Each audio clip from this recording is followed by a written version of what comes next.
Nathan Brooks picked up the business card and dropped it back on the table. Not rudely, deliberately. The entire room heard it land.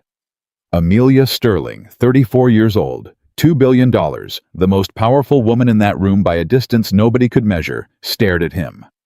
Her hand was still extended. The card was face up on the white tablecloth between them, her name printed in clean embossed gold. Nobody had ever done that. Not once. Not in 15 years. Nathan looked at her.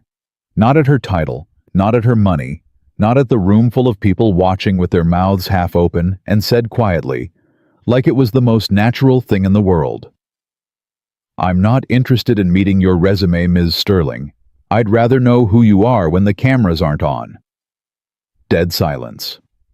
And in that silence, something cracked open in Amelia Sterling's face that she hadn't shown another human being in years. She didn't know his name 10 minutes ago. She didn't know his story. She didn't know he was a widower, a father, a man who fixed broken things for free on weekends and cut his daughter's sandwiches diagonally because it made her smile. She didn't know that this one moment, this single quiet act of refusal, was about to cost him everything he'd started to hope for, and change her life completely. Drop your city in the comments. Let's see how far this story reaches. And if this hit you, subscribe. What comes next will stay with you. The alarm went off at 4:47 in the morning, 13 minutes before it was supposed to. Nathan Brooks didn't curse at it. He didn't groan. He just opened his eyes in the dark, stared at the water stain on the ceiling above his bed.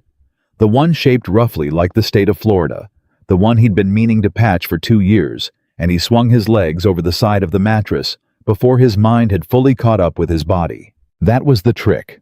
Don't think. Just move. If you stop to think about it, about the 2 jobs, about the bills, about the fact that the refrigerator was making that grinding sound again, about the fact that you were doing all of this completely alone, if you stopped to actually feel the weight of it, you'd never get up. So Nathan didn't stop. He never stopped. He pulled on his work clothes in the dark, jeans worn thin at the knees, a flannel shirt he'd had since his army days, washed so many times the plaid had faded to something closer to memory than color. Steel-toed boots that he laced up in the exact same order, left, then right, every single morning without thinking about it. He padded down the hall and stopped at Ellie's door. It was cracked open the way she always left it. She was 9 years old and still slept with the nightlight on a little plastic rocket ship that glowed soft orange, a gift from her second-grade teacher. And Nathan stood in the doorway for exactly 30 seconds, just watching her breathe. She was sleeping on her stomach, one arm hanging off the mattress, her dark hair fanned out across the pillow. She looked exactly like her mother when she slept, the same slight furrow between the brows, the same way her lips were barely parted, like she was about to say something important, but decided to keep it for herself. Nathan's chest tightened the way it always did. He pulled the door nearly shut again, not all the way, never all the way, and went downstairs to start the coffee. The first job started at 6.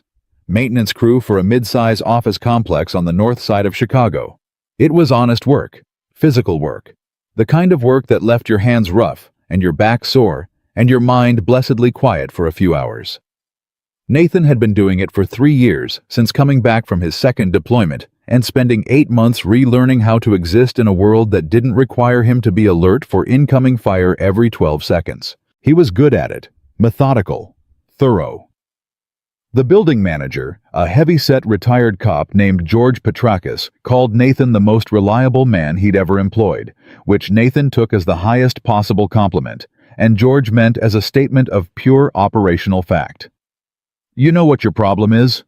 George told him once, handing him a coffee in the back office. "I've got several," Nathan said. "You think too much about other people, and not enough about yourself." Nathan had looked at him evenly. "That a problem?" George had shrugged. "Depends on the people." The second job started at 2 in the afternoon. Nathan drove across town to a Veterans Resource Center on the south side where he worked as a facilities coordinator 3 days a week, patching plumbing, rewiring outlets, fixing whatever broke in a building that ran on a budget that barely covered the electric bill. The other days he picked up shifts at whatever job sites needed an extra pair of hands. Construction mostly. He was a trained Army combat engineer. He knew how things were built and how they failed, and how to keep them standing longer than anyone expected. He made enough. Just enough. Just enough for the rent for Ellie's school lunches, for the car payments on a 12-year-old truck that he maintained with the same meticulous care he gave to everything else in his life. He had a budget. He tracked every dollar. He didn't complain about it. He didn't have time to complain about it. The letter arrived on a Wednesday. It came mixed in with the utility bill and a Chinese food menu and a birthday card for Ellie from his mother in Ohio. And Nathan almost threw it in the recycling without opening it, because the envelope had the kind of clean official look that usually meant someone wanted something from him. But the return address stopped him. Chicago Community Heroes Initiative Networking and Recognition Gala. He read the letter standing at the kitchen counter, still in his work boots, while Ellie sat at the table doing her homework and explaining in the detailed and slightly breathless way she explained most things, how she intended to build a working model of a water filtration system for her 4th grade science fair. "Dad, are you listening?" "Water filtration," he said, still reading. "4th grade. I'm listening. You're reading. I can do both." "No, you can't. Nobody can actually do both." He put the letter down and looked at her. "You're going to be a handful when you're a teenager." Ellie beamed like this was a compliment. "I know. What's the letter?" He held it up. "Someone thinks I'm a community hero." Ellie tilted her head. "You do fix things for free on weekends." "A lot of people do that." "Not really," she said, and went back to her homework with the calm certainty of someone who had thought about this more than she let on. Nathan read the letter again. The Chicago Community Heroes Initiative was, as far as he could tell, a nonprofit that organized an annual charity gala pairing what they called Community Champions teachers, veterans, first responders, nonprofit workers, with successful Chicago area business leaders for networking, mentorship, and fundraising. Nathan had been nominated by the Veterans Resource Center director, a woman named Carol Hutchins, who had apparently submitted a 3-page letter on his behalf describing his work in terms that made him deeply uncomfortable. He shows up, the nomination letter apparently said according to the summary in his invitation. He shows up when nobody's asking him to, he stays until the job is done, and he never once asks what's in it for him. That is rarer than people understand. Nathan folded the letter. He thought about the evening he'd need to take off. He thought about asking Mrs. Garza across the hall to watch Ellie. He thought about the suit jacket hanging in his closet, his wife's father's jacket given to him for the funeral, taken in twice at the waist, and whether it still fit. He thought about all the ways this was going to be awkward and uncomfortable, and not his kind of thing at all. Then he thought about Carol Hutchins writing 3 pages about him and what it would mean to her if he didn't go. He IRSVP'd the next morning. He didn't know anything about Amelia Sterling until 3 days before the event. It was George who told him in the tone of someone sharing classified information. "You know who's going to be at that thing," George said, leaning against the maintenance office doorframe. "Sterling. Amelia Sterling." "Should I know that name?" George stared at him. "Nathan. She was on the cover of Forbes 2 years in a row. She built the Lakewood district from scratch. She's 34 years old, and she's worth, I don't even know, they stopped counting at $2 billion. $2 billion. Nathan repeated the way you repeat a number that doesn't connect to anything real in your experience. "She does the charity circuit," George said. "Lots of these events. Shows up, takes a photo, writes a check, leaves. Sounds efficient. She doesn't usually stay long." Nathan nodded slowly. "That's fine. I probably won't either." George looked at him for a long moment. "You know, most guys in your position would be nervous about meeting a woman like that." "Why?" "Because she's a billionaire, Nathan. Because she could buy the building we're standing in right now and never notice the money was gone." Nathan picked up his toolbox. "Then I guess she has the kind of problems I've never had to worry about," he said, and went to fix a broken thermostat on the 4th floor. The Harrington Club occupied the top 3 floors of a building in the Gold Coast neighborhood that cost more per square foot than Nathan made in a year. He knew this because he'd once helped with a maintenance job in the lobby, and overheard two real estate brokers discussing it with the reverent, slightly horrified excitement that people reserved for discussing things that were simultaneously beautiful and obscene. He arrived 15 minutes early, which was his habit. He gave his name to a woman with a tablet at the registration desk. She smiled at him the way people smiled at things they weren't sure quite belonged, where they were polite, slightly uncertain, and handed him a lanyard with his name on it. Nathan Brooks, Chicago Community Heroes Initiative. The room was already half full. Cocktail tables, low lighting, the soft ambient sound of a jazz quartet in the far corner playing the kind of jazz that was designed to be not quite noticed. Waiters circulated with drinks that came in glasses too thin for Nathan's hands, and small plates of food that looked more like architectural models than anything you'd actually eat. He got a glass of water, found a spot near the wall that wasn't in anyone's way, and settled in. He was good at observing. It was a skill the Army had sharpened and experience had refined. He watched people the way he assessed buildings, looking for what was structurally sound and what was under strain, what was holding weight. It wasn't designed to hold what was likely to give way. The man near the bar was performing. You could see it in the way his smile reset between handshakes like a machine returning to default. The woman by the window was genuinely engaged. She leaned in when she listened, tilted toward the person talking, actually heard them.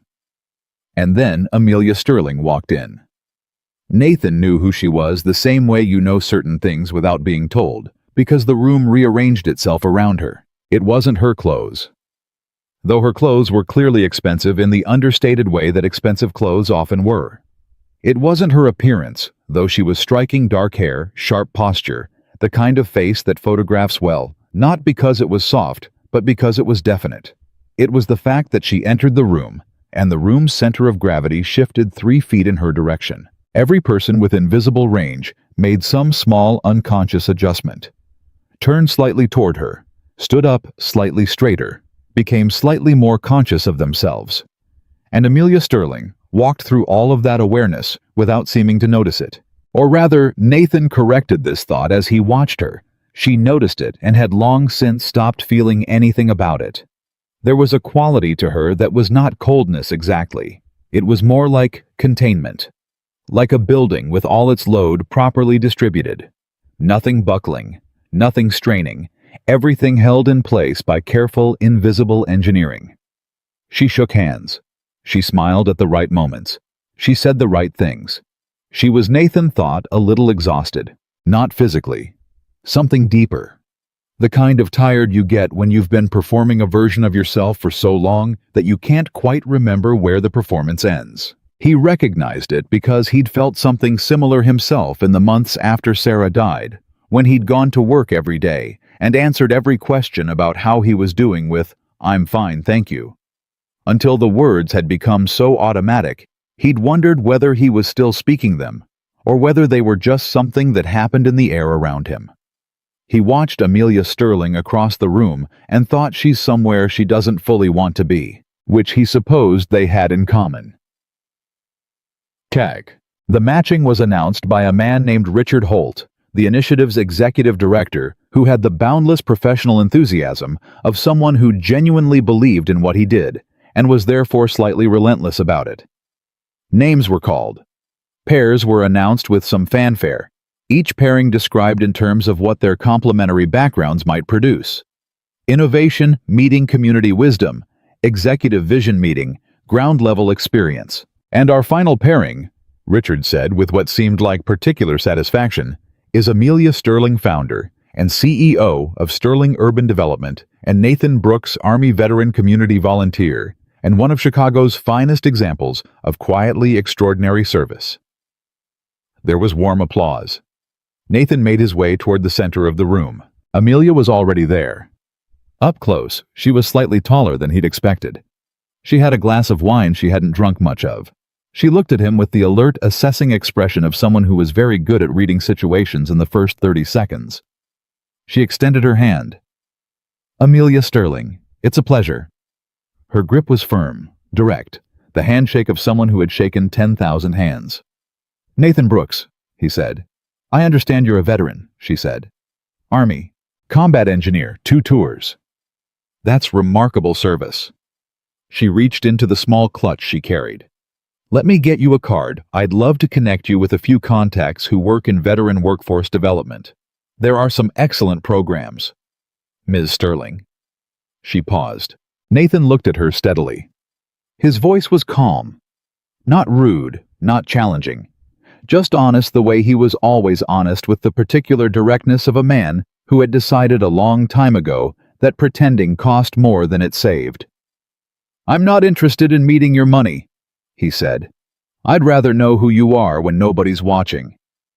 The silence that followed was not brief. It spread outward from them like a ripple, catching the people nearest first, then widening as people sensed a shift in the air, even if they couldn't yet identify it. Conversations paused. Heads turned. Richard Holt, standing 8 feet away with a champagne flute and a smile, went very still. Amelia Sterling stared at Nathan Brooks. The card was still in her hand. She hadn't put it away, and she hadn't offered it again. She was simply looking at him with an expression that had changed. The polished, practiced surface of it had shifted just slightly, the way light moves across water when something stirs below it. Nobody had ever said that to her. Not in 15 years of charity events and industry conferences and networking luncheons and board dinners. Not one person had looked at her business card and said, essentially, that's not what I'm asking about. She tilted her head just a fraction. I see, she said. I don't mean it as an insult, Nathan said. I didn't take it as one. She put the card back in her clutch. That's interesting. Most people lead with the card. I know, but you don't seem like you need another contact. What do I seem like? Nathan considered her for a moment, not performing consideration, actually doing it the way he actually thought about most things before he said them. You seem like someone who's spent a long time being very impressive, he said, and maybe not a lot of time being known. The room around them had mostly resumed its ambient murmur, but the two of them stood in what felt like a separate, quieter space. Amelia Sterling, who had given keynote speeches in front of 3,000 people, who had negotiated billion-dollar contracts across conference tables, where every person present was trying to get something from her, who had built an entire public self that was so polished and complete that most people never thought to wonder what was underneath it. Amelia Sterling, for one long and genuine moment, didn't know what to say. And then something small, something real, something almost involuntary, she laughed. Not the professional laugh, not the carefully modulated sound she deployed at industry functions. An actual laugh surprised out of her, brief and unguarded. You're not what I expected, she said. Nobody ever is, Nathan said. That's usually the point. She looked at him for another moment. Then she said, All right, Nathan Brooks, tell me something about yourself that isn't on your nomination form. And Nathan, who almost never talked about himself because it had always seemed like a way of taking up space that belonged to other people, actually had to think about this for a second. I make my daughter's lunch every morning, he said finally. She's 9. She won't eat the cafeteria food. I cut her sandwiches diagonally because she says they taste better that way. And I know that's not scientifically possible, but I do it anyway because it makes her happy. He paused. I don't know why I told you that. Amelia Sterling's expression shifted again. Something in it softened in a way that had nothing to do with professional warmth. I think you told me that, she said quietly, because it's actually who you are. Nathan looked at her. Yeah, he said. It is. They talked for 47 minutes. Nathan knew this because he was aware that Mrs. Garza expected him back by 9:30 to relieve her, and he was tracking the time, the way he always tracked time, with the background awareness of a man who had approximately 93 more things to do before he slept. They talked about Chicago, about what it was and what it could be and what it kept refusing to become. Amelia talked about the South Side neighborhoods she'd grown up reading reports about, the ones that showed up in statistics as abandoned, depleted, lost, and the anger she'd felt as a young architecture student when she'd realized that most urban renewal was designed to move poor people out rather than build communities up. Nathan talked about what he actually saw on the ground week after week in the neighborhoods where he volunteered the particular way a block could hold itself together through nothing but the stubbornness of the people who decided not to leave. The way a single functioning rec center could anchor an entire area's sense of itself, the way money could flow into a neighborhood and miss everything that actually mattered by 6 inches. Amelia listened. That was the thing Nathan noticed. She didn't listen the way executives sometimes listened, with one eye on the room and a response already loading. She listened the way you listen when something actually interests you, when you're actually taking it in rather than waiting for your turn. "You've thought about this a lot," she said. "I live in it," Nathan said. "That's different from thinking about it." "Yes," she said quietly. "It is." A waiter appeared with champagne. Amelia took a glass reflexively. Nathan shook his head. "You don't drink?" she asked. "I drink sometimes. Right now I need to be somewhere by 9:30, and I have a 30-minute drive." "Where?" "Home," he said. "My daughter has a babysitter." Amelia looked at him. "You came here, and you have to be back by 9:30. "She's 9, Nathan said, as though this explained everything. Which to him it did. Something passed across Amelia Sterling's face. Not pity, he would have registered pity, and closed off immediately the way he always did. This was something different, something more like recognition. "You're raising her alone," she said. It wasn't a question. Her voice was careful with it the way you're careful with things that have weight. "Yeah." "How long?" 4 years. He said it the way he always said it. Steady. Factual. Not inviting pity, not deflecting it either. Just this is true. "Her mother passed. Cancer." Amelia was quiet for a moment. "I'm sorry." "Thank you." Nathan said the way he always said it, meaning it, but not wanting to make it the center of everything the way it sometimes became when people didn't know what to do with it. "What was her name?" Amelia asked. Nathan looked at her. "Most people didn't ask that. They said I'm sorry, and then moved slightly sideways off the topic, because grief made people uncomfortable, and specificity about grief made them more uncomfortable still." "Sarah," he said. "Her name was Sarah." "She sounds like she chose well," Amelia said. Nathan was quiet for a moment. Then quietly, "Yeah, she did." He left at 9:14. He shook Amelia Sterling's hand again at the door, and she held it a moment longer than the professional half-second, and she said, "I hope we see each other again, Nathan Brooks." "Chicago's not that big," he said. He meant it as just something to say, a polite exit, but driving back across the city, watching the lights blur against the windshield, he found himself replaying the conversation in a way he hadn't replayed a conversation in a very long time. Not the impressive parts of it. Not the parts where she'd talked about her work or her company. The part where she'd laughed. The part where she'd asked Sarah's name. The way she'd said she chose well, like she genuinely meant it, and wasn't calculating anything. He pulled into his parking space. He sat in the truck for 30 seconds longer than he needed to. Then he went upstairs to relieve Mrs. Garza and check that Ellie was asleep, and stood in his daughter's doorway in the orange glow of the rocket ship nightlight, and thought about how strange it was that a room full of 100 people he had nothing in common with had produced one conversation that felt more honest than most of the ones he had in a month. He didn't think much about Amelia Sterling's money. He thought about the way she'd looked when she laughed, like she'd forgotten, just for a second, to be careful. Ellie was eating cereal at the kitchen table the next morning when Nathan came downstairs with his keys. "How was the thing?" she said. "Fine." "Did you meet anyone interesting?" Nathan thought about it. "Yeah," he said. "Actually?" Ellie looked up from her cereal with the particular alertness of a child who had inherited her father's ability to read the weight of a word. "Who?" "Someone who builds things," Nathan said. "Buildings, neighborhoods." Ellie considered this. "Like you." Nathan looked at his daughter. "Sort of," he said. "Different kind of building." "But she builds things," Ellie said, because she had also inherited her mother's particular precision about pronouns. Nathan picked up his keys. Yeah, Elle, she does. Ellie went back to her cereal, the small smile at the corner of her mouth entirely her own.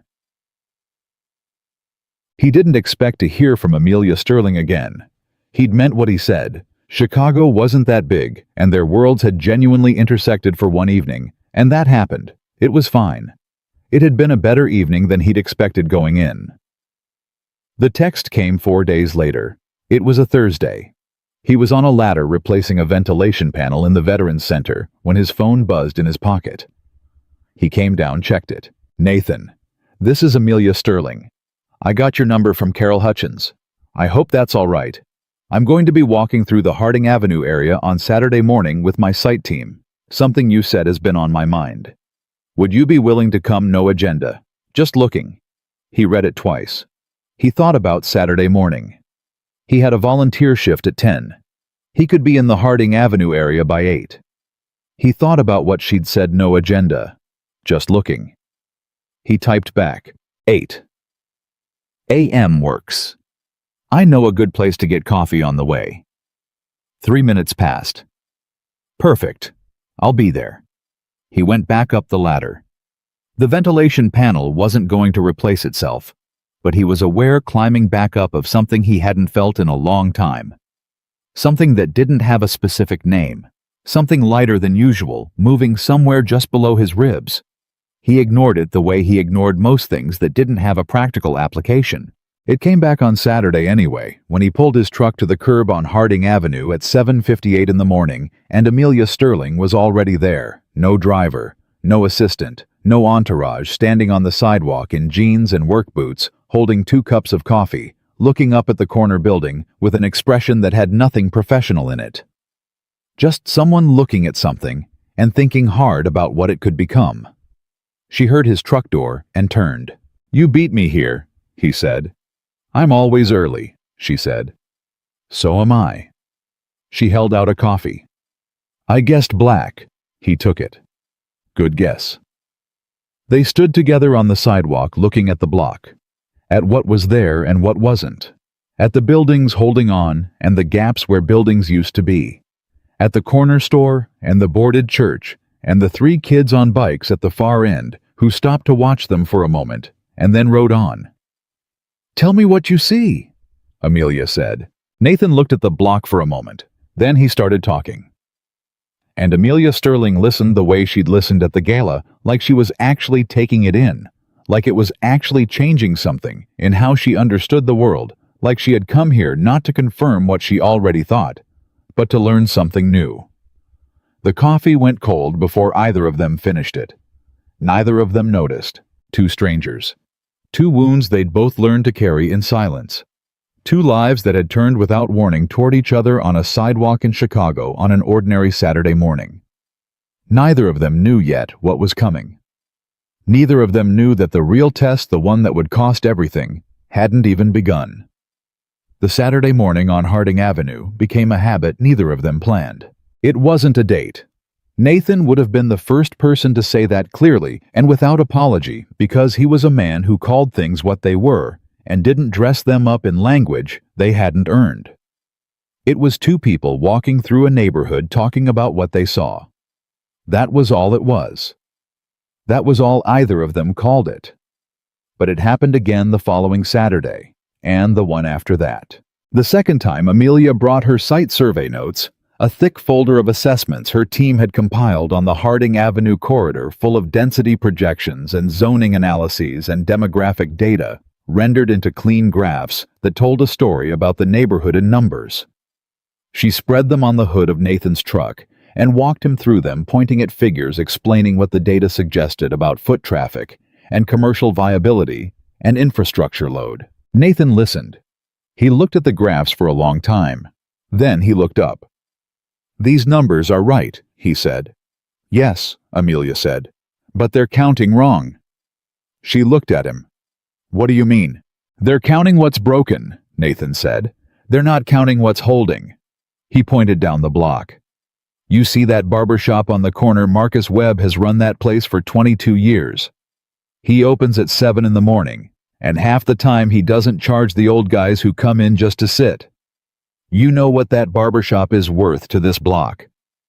He looked at her. "Not in dollars. What it's actually worth." Amelia was quiet. "Your data doesn't have a column for that," Nathan said. It wasn't an accusation. His voice was the same steady, even tone he always used. Just a fact. Just the truth as he saw it. Amelia looked back at the folder. She closed it. "Show me," she said. So Nathan walked her down the block. He introduced her to Marcus Webb, who was sweeping the sidewalk in front of his shop, and who looked at Amelia Sterling with the careful, measuring expression of a man who had seen a lot of people come through his neighborhood with clipboards and promises, and hadn't seen much come of either. Nathan didn't introduce her by her title or her company. He just said, "This is Amelia. She's trying to figure out what this block actually needs." Marcus looked at Nathan, then at Amelia, then back at Nathan. "She know what she's looking at?" Marcus asked. "She's learning," Nathan said. Marcus Webb leaned on his broom. "All right," he said. "Then I'll tell her." And he did. For 40 minutes, Marcus Webb told Amelia Sterling about the Harding Avenue corridor in a way that no density report had ever captured the families who'd stayed through 3 decades of disinvestment. The informal networks that kept people employed and fed when the official systems failed, the specific way the neighborhood organized itself around the school calendar and the church schedule, and the rhythm of which businesses were open on which days and why. Amelia took notes on her phone. Real notes. Not talking points, not data inputs. She asked questions that surprised Marcus, specific, thoughtful questions that showed she was actually listening rather than waiting for a gap to insert her own conclusions. When they left, Marcus called after them. "Hey," he said. Nathan turned. Marcus pointed at Amelia. "She comes back, she comes with him." He pointed at Nathan. "She comes alone. I don't have time." Amelia looked at Nathan. Nathan almost smiled. "I'll take that as a compliment," he said. "It is one," Amelia said quietly. "He trusts you." "Marcus doesn't trust easily." "Neither do I," she said. They walked back toward the truck in silence. Not the uncomfortable kind. The kind that happened between people who had said enough for now and didn't need to fill every space with sound. It was the kind of silence Nathan hadn't shared with anyone in a long time. He didn't say that. He didn't say much of anything. He just walked beside her down the cracked sidewalk of Harding Avenue with his hands in his pockets, and the October wind coming off the lake cold and clean, and he thought that whatever this was, it was the most real thing that had happened to him in a very long time. He kept that thought to himself too. He was good at keeping things to himself. The third Saturday, Amelia was 20 minutes late. Nathan was standing outside the coffee shop when she pulled up, and he could tell immediately that something was wrong. Not because she looked upset exactly, but because she looked the way people look when they've been managing something difficult for hours, and they're very practiced at not showing it, and the practice is starting to fray at the edges. "Sorry," she said, getting out of the car. "Board call ran over." "On a Saturday morning," Nathan said. "The board doesn't really observe weekends." She reached for the coffee shop door. One of the privileges of being accountable to 12 people who all think their time is the most valuable thing in any given room. Nathan held the door. "Do you actually like them, the board?" Amelia stopped just inside the door. She looked at him like the question had caught her sideways. "What? The board members. Do you actually like them, or is it just a working relationship?" She opened her mouth. Closed it. "That's a strange question." "Is it?" She considered it seriously the way he'd noticed she considered things she hadn't been asked before. "2 of them," she said finally.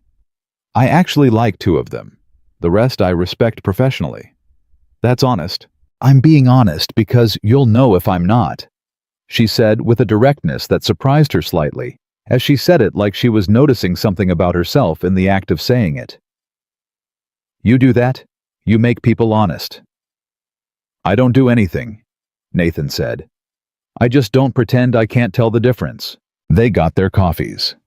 They sat at the small table by the window, because Nathan was watching the street the way he always watched the street. An old army habit he'd long since given up trying to break, and sitting with his back to it made him restless. "Can I ask you something?" Amelia said. "Yeah." "How do you do it?" He looked at her. "Do what?" "All of it." She wrapped both hands around her cup. "2 jobs. Ellie, the volunteer work. The way you show up for everyone around you." She paused. "Where do you put the hard parts?" Nathan was quiet for a moment. This was the question he didn't get asked. People asked how he managed meaning logistically. How did the schedule work? How did he handle childcare? What was the financial picture? They asked the structural question because the structural question was easier. The question Amelia had just asked was the real one, and most people didn't ask the real one. "I don't put them anywhere," he said. "I just carry them." "That sounds exhausting." "It is," he said simply. "But the alternative is putting them down, and I can't do that. Ellie needs me to be standing up, so I stand up." Amelia looked at him for a long moment. "Does it ever get lighter?" "Some days," Nathan said. "The days when Ellie does something that would have made Sarah laugh, those days it's heavier. Other days I go a few hours without counting what's missing. Those days are lighter." He turned his coffee cup in his hands. "It's not linear. That's the thing nobody tells you. People think grief moves in one direction, but it doesn't. It circles." Amelia's hands tightened slightly around her cup. "My fiancé died 8 years ago," she said. Nathan went very still. She wasn't looking at him. She was looking at the table, and her voice had the particular quality of someone saying something they rarely said out loud, measured, controlled, but with something moving underneath it that the control couldn't entirely contain. "Car accident," she said. "His name was Daniel. He was an architect. We'd been engaged for 7 months." She paused. "I'd been building the company for 2 years at that point. 60-hour weeks, investor meetings, everything. He used to say I was building Chicago one argument at a time." A brief silence. "After he died, I just kept building. It was the only thing I knew how to do. It was the only place where I could be productive with the pain instead of just sitting in it." Nathan didn't say "I'm sorry." He'd already said it once the night of the gala. Saying it again would be a way of closing the door she'd just opened, and she hadn't opened it for sympathy. She'd opened it because she was telling him something true. "What was he like?" Nathan asked. Amelia looked up. Again that same slight surprise, the same thing that had happened when he'd asked Sarah's name. The question behind the obvious question.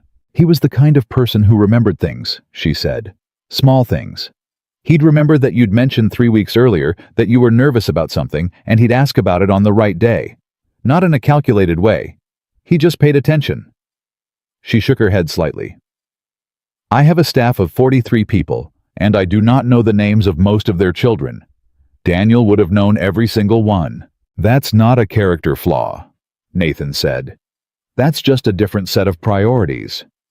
"Maybe," Amelia said. "But some days I'm not sure I picked the right set." Nathan looked at her. "You picked the set that got you through," he said. "That's not the same as wrong." She looked at him for a moment. "You're very good at that," she said softly. "At what? Saying the thing that's true and kind at the same time. Most people can only manage one." Nathan didn't have an answer for that. He wasn't used to being seen clearly and told about it directly. It made him feel slightly exposed in a way that wasn't entirely uncomfortable, just unfamiliar, like a room he'd never been in before, finding out the proportions were different than he'd expected. He looked back out the window. "Tell me more about the Harding project," he said. Amelia let him redirect. She understood that he wasn't ready to stand still in that moment. She filed it away the way he deflected the personal with the practical, the way kindness embarrassed him slightly, the way he used other people's problems as an exit from his own, and she let it go for now. "The board wants to move fast," she said.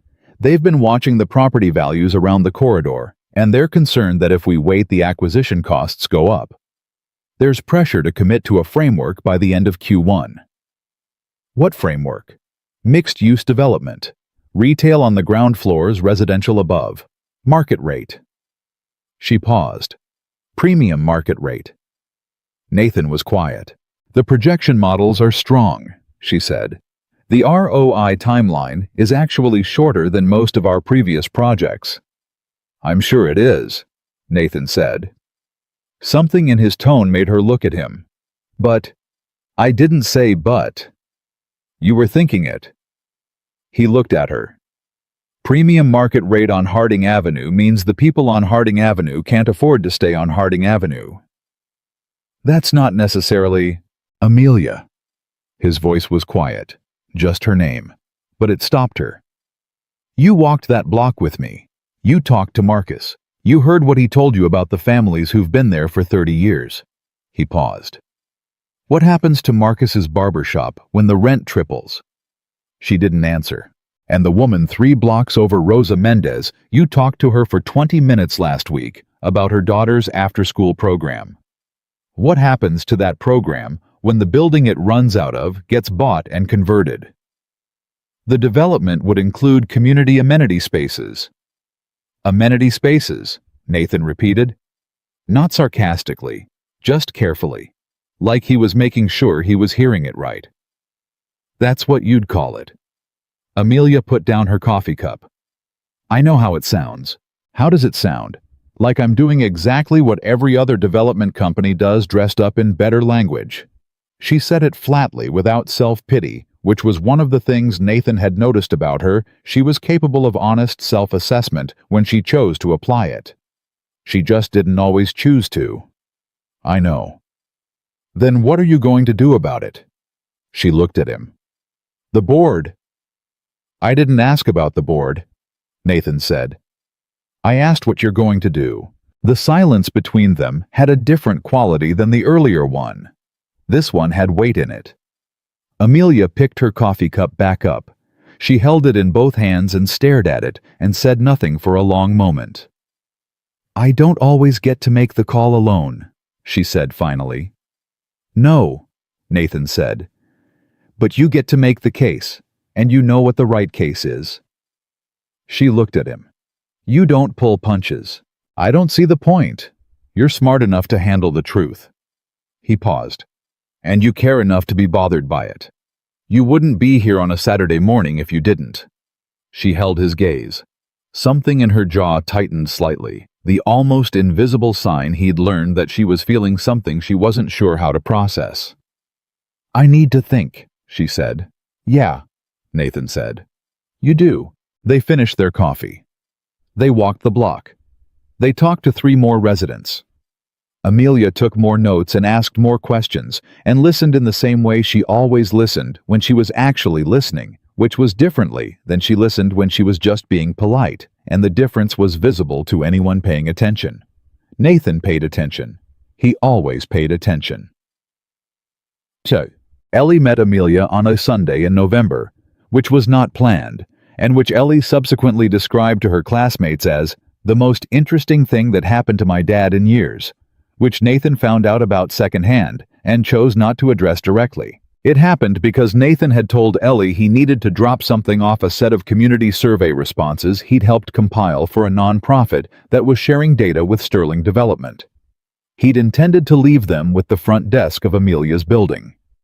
What happened instead was that Amelia was in the lobby when they arrived, coming back from a Sunday site visit, and she saw Nathan through the glass and pushed through the door before he'd gotten out of the truck. Ellie was in the passenger seat. You brought company, Amelia said, looking through the open window at Ellie with genuine surprise. Ellie looked at Amelia with the unfiltered assessment of a 9-year-old who had not yet learned to pretend she wasn't evaluating someone. Are you the lady that builds things? She said. Ellie? Nathan said. What? That's what you called her. Amelia looked at Nathan with an expression that was almost a smile. That's what he called me. He said you build neighborhoods, Ellie said. Which is different from buildings. Buildings are easier. Neighborhoods are about people. Amelia blinked. She looked at Ellie for a moment. That is exactly right, she said. Did your dad tell you that? No, Ellie said. I thought of it myself. There was a brief silence. Ellie, Nathan said, this is Amelia. I know, Ellie said. She stuck her hand out the window with the formality of someone who had been taught that handshakes mattered. It's nice to meet you. Amelia shook her hand with complete seriousness. It's very nice to meet you, Ellie. Dad says you walk around looking at broken things. That's one way to describe it, Amelia said. He does that too, Ellie said. On weekends, he fixes them after he looks at them. She looked at Nathan. Do you fix the same ones she's looking at? Nathan opened his mouth, closed it. Not exactly, he said. But sort of, Ellie said as a statement, not a question, and went back to whatever she'd been reading in her lap with the breezy certainty of someone who had gathered everything she needed from an interaction and was ready to move on. Amelia stepped back from the window. She looked at Nathan with the full-on, undisguised version of the smile she usually kept banked. She's extraordinary, she said quietly. She's terrifying, Nathan said. She's been like that since she was 4. She sounds like her father. She's smarter than her father. I believe that, Amelia said, and the way she said it, warm and direct and without a single layer of qualification, made Nathan look away for a second and find something across the street that needed studying. He handed her the folder. Their fingers overlapped on the edge of it for a fraction of a second. Neither of them said anything about it. I'll call you about the survey data, she said. Sounds good? He said. She took a few steps back toward the building, then stopped and turned around. Nathan. He looked at her. For what it's worth, she said. She's the best thing about you. Nathan was quiet for a beat. Yeah, he said. I know. He got back in the truck. Ellie watched Amelia walk back into the building, then turned to her father. I like her, Ellie announced. Good, Nathan said. She looked at you like she was actually seeing you, Ellie said. Not like most people who look at you and just see the tired part. Nathan started the truck. When did you get old enough to notice things like that? I've always noticed things, Ellie said. You just don't always ask. He pulled out of the parking spot and didn't say anything for a half block. Dad. Yeah. It's okay, you know, Ellie said. If you like someone. Her voice was careful in a way that was both adult and 9 years old at the same time, like she was choosing every word with a precision that was unfamiliar and a little effortful. Mom would want you to. The truck stopped at a red light. Nathan stared at the light for the full 30 seconds it took to change. I know Elle, he said quietly. I'm just saying, Ellie said, and picked up her book. The light changed. Nathan drove. Temne. It was the 3rd week of November when the thing happened that changed the temperature of everything. Nathan was finishing a late shift at the Veterans Center when Carol Hutchins, the director, the one who'd written the nomination letter, appeared in the doorway of the electrical room with her coat still on and a look on her face that Nathan had learned to recognize as the one she wore when something was wrong and she wasn't sure how to say it. Have a minute, she said. Always, he said. He put down his tools. They sat in her office, which was small and overfilled with files, and had a coffee maker that was always running, and a framed photo on the desk that was just the building. No people. Not because Carol lacked people she cared about. Nathan suspected, but because the building itself was the thing she'd built, and she needed to remember it was real. I heard something today, Carol said, from someone on the zoning board. She folded her hands on the desk. Sterling Development filed a preliminary intent with the city last week for the Harding Corridor. Nathan waited. The framework they submitted, Carol said, is high-density luxury residential, market rate, full footprint acquisition, including the existing commercial properties on the main corridor. He felt it. Not surprise exactly. He'd known something like this was possible, but feeling it land differently from knowing it might. When, he asked, the board vote on the project framework is in 6 weeks. Amelia's board. Yes. Carol looked at him carefully. Nathan, you know her. Better than most people do at this point from what I understand. She paused. I'm not asking you to do anything. I want to be clear about that. But the families on that block, the Garcias, the Wentworths, Rosa Mendez and her after-school program, they're going to find out about this soon, and when they do, the question they're going to ask is whether anyone with access actually said something. Nathan was quiet. Carol leaned forward slightly. I know this is complicated for you personally. It's not complicated, Nathan said. She looked at him. The right thing is clear, he said. It's just not easy. He stood up. That's not complicated. That's just hard. He picked up his jacket. Nathan, Carol said. He stopped. Whatever you decide, she said. I want you to know something. The way you've been showing up for this community for 20 years, not just since this all started, that matters. Whatever happens with Sterling Development or anyone else that's already real. Nathan looked at her for a moment. Thank you, Carol, he said. He walked out to his truck in the cold. He sat in it for a while without starting the engine. He thought about the Saturday mornings on Harding Avenue. He thought about Marcus Webb and his broom.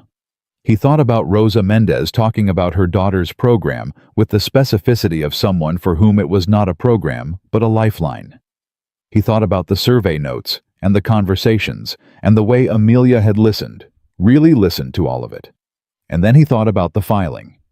The preliminary intent, market rate, full footprint acquisition. He thought about what it meant that she had filed that and not told him. He pulled out his phone. He looked at the last text she'd sent him 3 days ago, something about the survey data, something routine, something that carried no indication that 6 weeks from now, a board of directors was going to vote on whether to erase the neighborhood they'd been walking through together for 2 months. He put the phone down. He started the truck. He wasn't angry. Not exactly. He was clarified. The way hard situations clarified things. The way the Army had clarified things by making the terms simple here is what's right, and here is what's not right. And the only question is which one you're going to be. The question was always which one you were going to be. He knew the answer to that. He'd always known the answer to that. The harder question, the one that moved in him like something with weight, was what it was going to cost. Charva. He called her the next morning. Not a text. A call because texts were easy to manage at arm's length, and he wasn't going to do this at arm's length. She picked up on the second ring. Nathan, she said. There was something slightly different in her voice. A registered awareness, maybe. A sense that this was not a routine call. I need to ask you something, he said, and I need you to answer straight. A brief pause. All right. The Harding Avenue filing. The preliminary intent you submitted to the city. He kept his voice even. Why didn't you tell me? The silence on the other end was 3 seconds long. He counted it. The board moved faster than I expected, she said. The legal team submitted the preliminary while I was still reviewing the options. That's not what I asked, Nathan said. I asked why you didn't tell me. Another pause, shorter this time. Because I wasn't ready for the conversation. He took that in. Are you ready for it now? He said. A longer pause this time. He heard her exhale, not quite a sigh, something more controlled than that, something that sounded like a person settling their weight before saying something difficult. The framework the board approved is not the final plan, she said. It's a preliminary filing to hold the acquisition window. The actual development design hasn't been finalized. But the framework is market-rate luxury residential. Yes. Full footprint. Yes. Which means Marcus Webb's barbershop, Nathan said. Rosa Mendez's after-school program. Every long-term tenant on that corridor. Nathan. Gone, he said. One word, flat and factual, and with all the weight of the Saturday mornings they'd spent in those streets behind it. The silence that followed was the longest one. I know, Amelia said quietly. Then what are you going to do about it? He said. The same question he'd asked over coffee. The same one. Because he already knew the answer she'd given then, and he needed to know whether it still held. I'm trying to figure that out, she said. And for the first time since he'd known her, her voice had something in it he hadn't heard before. Not the controlled exhaustion of the woman at the gala. Something rawer than that. Something more honest. Something that sounded like a person who had been carrying two things in opposite directions and was starting to feel the distance between them. "Amelia," Nathan said. "Yes. Whatever you decide about the project, about the board, about all of it, I'm going to say what I think is right. You need to know that." He paused. "Not because I'm trying to hurt you, because I think you deserve someone who tells you the truth." She was quiet for a long moment. "I know that," she said softly. "That's why I didn't tell you." He let that sit. "I'll see you Saturday," he said. "Yes," she said. "Saturday." He ended the call and sat at his kitchen table for a minute in the early morning quiet of his apartment. Ellie's cereal bowl from breakfast was still on the counter. Her backpack was by the door. The rocket ship nightlight, she'd brought it downstairs for some reason and left it on the kitchen shelf, glowed soft orange in the gray November light. Nathan looked at it for a moment. Then he got up, rinsed the cereal bowl, and went to work. He always went to work. That was the thing about him, that everyone who knew him had said at one time or another in one way or another. Carol Hutchins in 3 pages. George Petrakis in a plain statement of operational fact. Marcus Webb with a pointing finger on a cracked sidewalk. Nathan Brooks showed up. Whatever it cost. Whatever it complicated. Whatever stood on the other side of the showing up. He showed up. And in 6 weeks, in a boardroom full of people who measured everything in return on investment and acquisition timelines and premium market positioning. Nathan Brooks was going to show up there too. He didn't know yet exactly what he was going to say. He knew it was going to change everything. The 6 weeks between that phone call and the board meeting were the strangest 6 weeks of Nathan Brooks's life. And that was saying something because he had spent 14 months in a combat zone and 4 years learning to be a father and a widower at the same time. The strangeness wasn't loud. It didn't announce itself. It was the quiet kind, the kind that lived in the space between things, in the half-second pause before Amelia answered a question about the project, in the way their Saturday walks had started to carry something unspoken, that neither of them put into words, because putting it into words would have required them to decide what it was, and neither of them was ready for that. They still walked. Every Saturday without canceling, without rescheduling, through the cold that had moved in off Lake Michigan, and turned the Harding Avenue corridor into something that felt stripped down and essential, the way cold does to cities, removing the decorative layer, leaving only the structural truth underneath. They talked to residents. Amelia kept taking notes. Nathan kept asking the questions that the notes couldn't capture.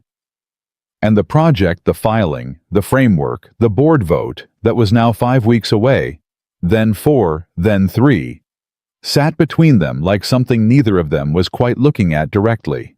The way you don't look directly at a bright light, because you know it's going to change what you can see. The residents were starting to hear things. That was inevitable. In a neighborhood that had survived decades of disinvestment through the kind of tight-knit communal awareness that outsiders sometimes called insularity. And insiders knew was survival intelligence, news traveled fast. Not the official news, the filing was public record, but buried in the kind of municipal database that required you to know where to look, but the informal news. The sense that something was coming. The particular quality of attention that city assessors and lawyers paid to a block when acquisition was on the table. Marcus Webb was the one who said it directly. He always was. It was the 4th Saturday of November, a morning so cold their breath showed, and Marcus was standing in front of his barber shop, with his arms crossed, and an expression that Nathan had not seen on him before. Not angry, not defeated, but tightened. Like a man who has been waiting for something he hoped wouldn't come, and has now accepted that it's coming. "Sterling development," Marcus said without preamble, looking at Amelia. Amelia met his eyes. She didn't flinch. Nathan noticed that. She could have looked away or qualified it or wrapped it in corporate language, and she didn't do any of those things. She just held his gaze. "Yes," she said. "Your company," Marcus said. "Yes." Filed a preliminary acquisition intent on this corridor. Yes. Marcus was quiet for a moment. A car went by.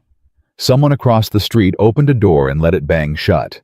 You've been walking this block for 2 months, Marcus said, asking questions, listening to people. He looked at Nathan, then back at her. Was that real? Or was that research? Amelia didn't answer immediately. Nathan watched her. He watched the thing move across her face, the internal reckoning, the moment where the polished surface met something that pushed back from the inside. I want it to have been real, she said. I'm still figuring out whether I have the power to make it real in the way it needs to be. Marcus looked at her for a long time, long enough that the silence became its own kind of statement. That's the most honest thing any developer has ever said to me, he said finally. Which is not a high bar, but I'll give you credit for it. He looked at Nathan again. You trust her. Nathan met Marcus's eyes. He thought about the phone call. The 3-second silence. Because I wasn't ready for the conversation. He thought about the way she'd said, I know, when he'd laid out what the full footprint acquisition meant for the people on this block. Not defensively, not with qualifications, just I know. I trust her intentions, Nathan said carefully. The intentions are real.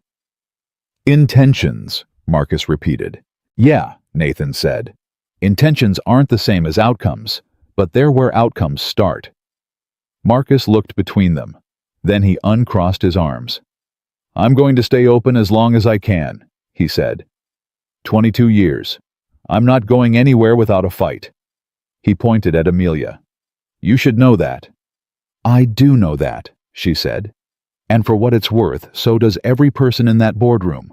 Marcus nodded once, the kind of nod that wasn't agreement, but was acknowledgement.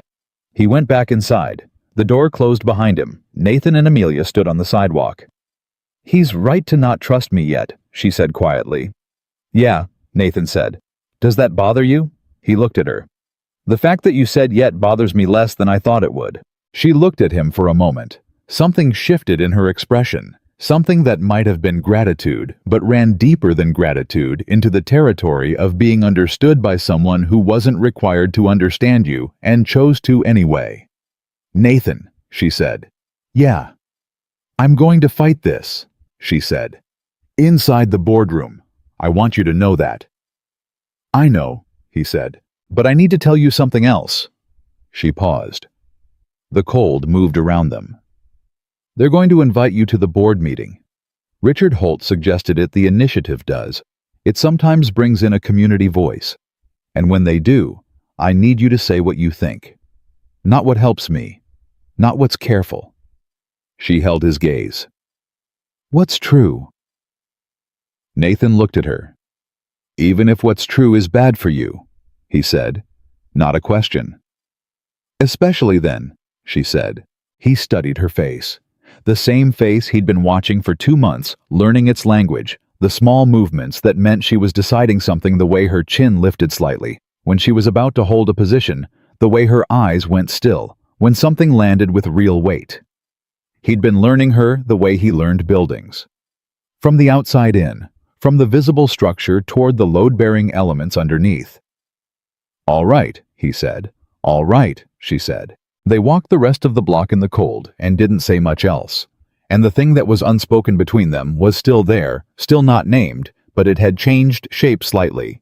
It was heavier now, not in a bad way, in the way that things get heavier when they become more real. Poem. The invitation came the following Monday. Official letterhead.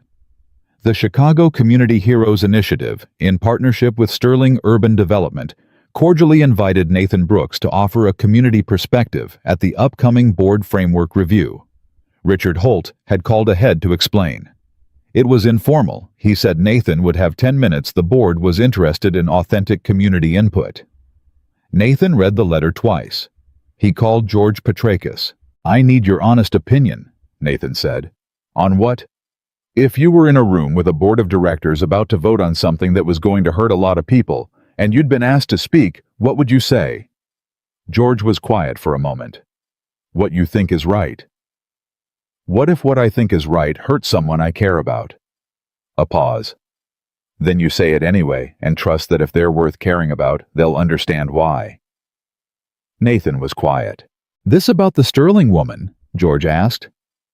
It's about a neighborhood, Nathan said. It's about both, George said, and you know it. A pause. Nathan, you've never once done the thing that was easy instead of the thing that was right. Your whole life is evidence of that. Don't change it now because someone has nice eyes. Nathan exhaled. I didn't say anything about her eyes. You didn't have to, George said. I've known you for 3 years. You don't call me for opinions. You already know what you're going to do. You're just telling me about it. Nathan looked at the letter on the kitchen table. Yeah, he said. I guess I am. He RSVP'd the next morning. He didn't tell Amelia he was going until 3 days before. He texted her. Short, direct. I'll be at the board meeting Thursday. You should know. She called him within 4 minutes of the text. I know, she said immediately. Richard told me. I'm glad. You're glad. Yes. Her voice was careful, but certain. I meant what I said on Harding Avenue. I need someone in that room who'll say what's true. Amelia. He paused. I'm going to argue against the framework. Silence. I know, she said. I'm going to tell them exactly what full footprint acquisition means for the people on that block. I'm going to put names to it. Marcus Webb, Rosa Mendez, the Garcias. I'm going to make it specific, and I'm going to make it real, and I'm going to make it very difficult to vote yes with a clear conscience. She was quiet for 4 seconds. He counted. I know, she said again. Her voice was the same. Not brittle, not hurt. Something more complicated than either of those. Nathan, I need to ask you something. Ask. Whatever happens in that room, she said. Whatever the board decides, whatever I'm able to change or not change this. A pause. Whatever this is between us. Is it contingent on any of that? He understood what she was asking. She was asking whether his presence in her life the Saturday mornings, the coffee, the conversations that had become the most honest ones either of them had had in years, whether any of it was conditional on her making the right call. Whether he was there because she was on the right side of this, or whether he was there because of who she was, it was the most vulnerable thing she had asked him. And she'd asked it plainly, without protective language which told him how much it had cost her to ask. No, he said. It's not contingent. A breath, almost inaudible. Okay, she said. But Amelia. Yes. The people on that block deserve someone who fights for them in that room, he said. And I think that person exists. I've watched her for 2 months. The silence that followed wasn't the uncertain kind. It was the kind where someone is deciding to let something matter. To let it through instead of managing it at arm's length. Thursday, she said. Thursday, he said. Sterling Development's boardroom occupied the 32nd floor of a building in the Loop that Amelia had moved into 4 years earlier when the company crossed a threshold that required either a bigger space or the acknowledgement that the growth wasn't stopping. It was a clean room, long table, good chairs, a wall of windows that looked north toward a skyline that Amelia had spent 15 years helping to shape. The room held 12 board members, 3 senior executives, 2 legal advisors, and on this particular Thursday morning in December, 1 man in a borrowed suit jacket who had driven across town in a truck with a cracked windshield and found parking 4 blocks away because the building's garage rate was more than he made in a morning. Nathan arrived 7 minutes early. The receptionist, a young woman named Priya, who had the particular alertness of someone used to managing the difference between people who belonged in a room and people who thought they did, looked at his name on the visitor list and said, Mr. Brooks, Ms. Sterling asked me to let you know she's running 2 minutes behind. Can I get you coffee? No, thank you, Nathan said. He sat in the chair she indicated and waited. He was not nervous. Or rather, he was aware of a particular quality of readiness that other people sometimes called nervousness, but that he thought of differently. It was the same thing he'd felt before operations in the army. Not fear, calibration. The body getting itself ready to do something that mattered. He was looking at the city through the lobby windows when Amelia came through the elevator. She was in full board meeting mode, the contained, structured version of herself, the one with perfect posture and the quality of complete composure that he'd identified at the gala as careful engineering.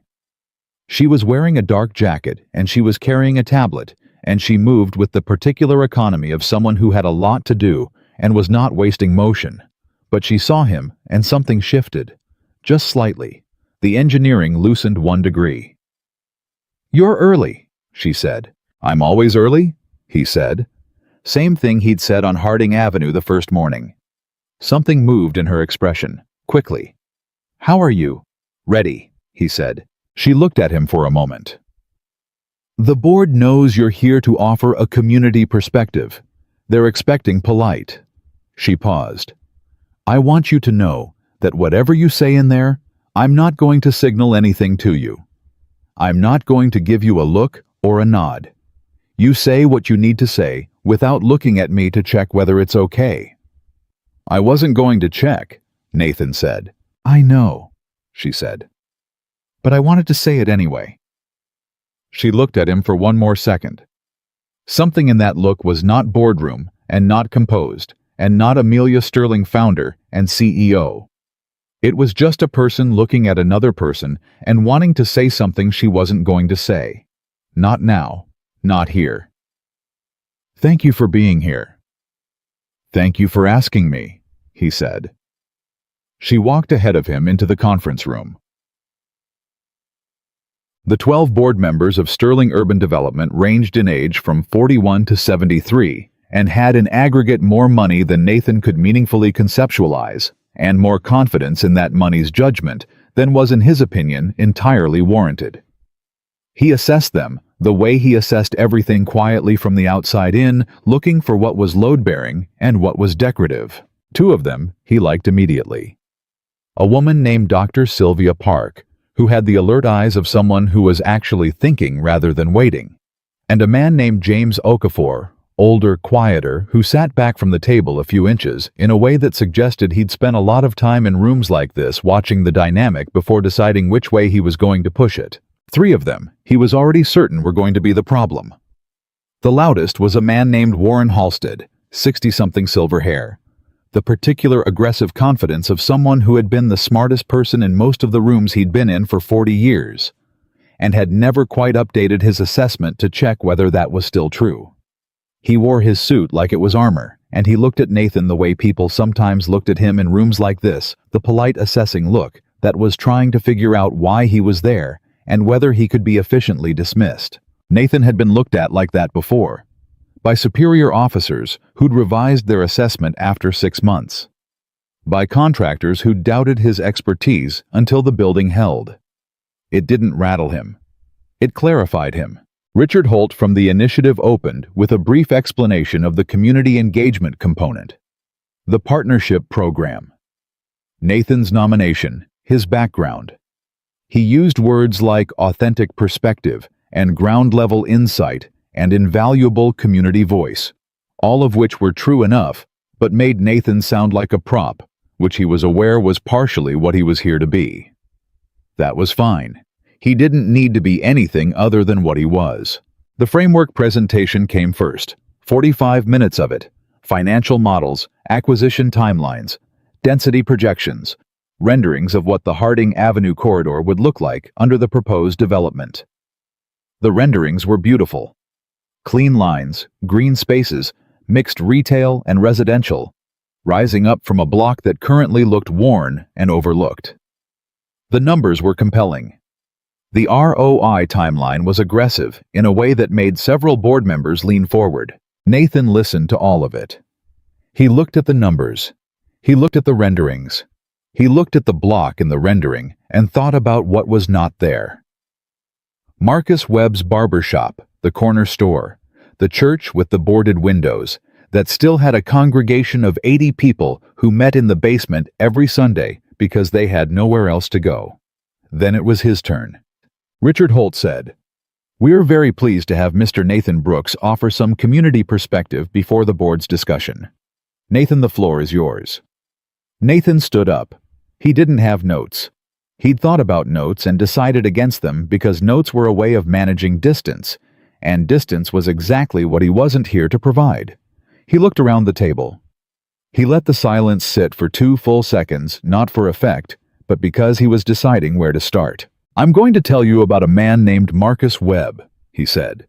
His voice was the same voice he used for everything. Not loud, not performed, just clear and steady and absolutely certain of itself, the way a wall is certain of itself when it's been built right. "Marcus Webb has run a barber shop on the corner of Harding and Clement for 22 years, Nathan said. "He opens at 7 in the morning. He doesn't charge the elderly men who come in to sit and talk because he understands that what they need is not a haircut, it's a place to be.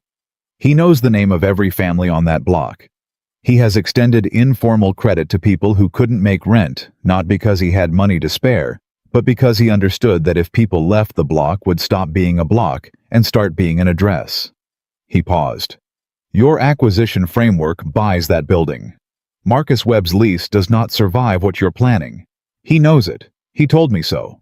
The room was quiet.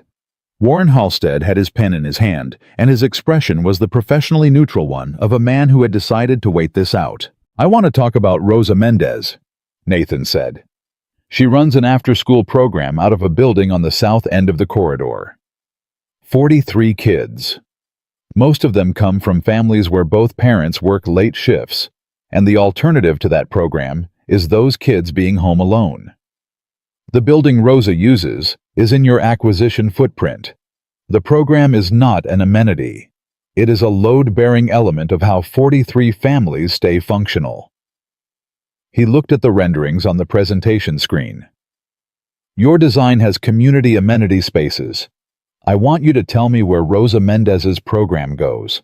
Silence. Halstead spoke. His voice was measured, careful. The voice of a man who knew how to handle disruptions of this kind. "Mr. Brooks, we deeply appreciate the community perspective. The development framework does include provisions for community benefit agreements. There are mitigation protocols for existing tenants.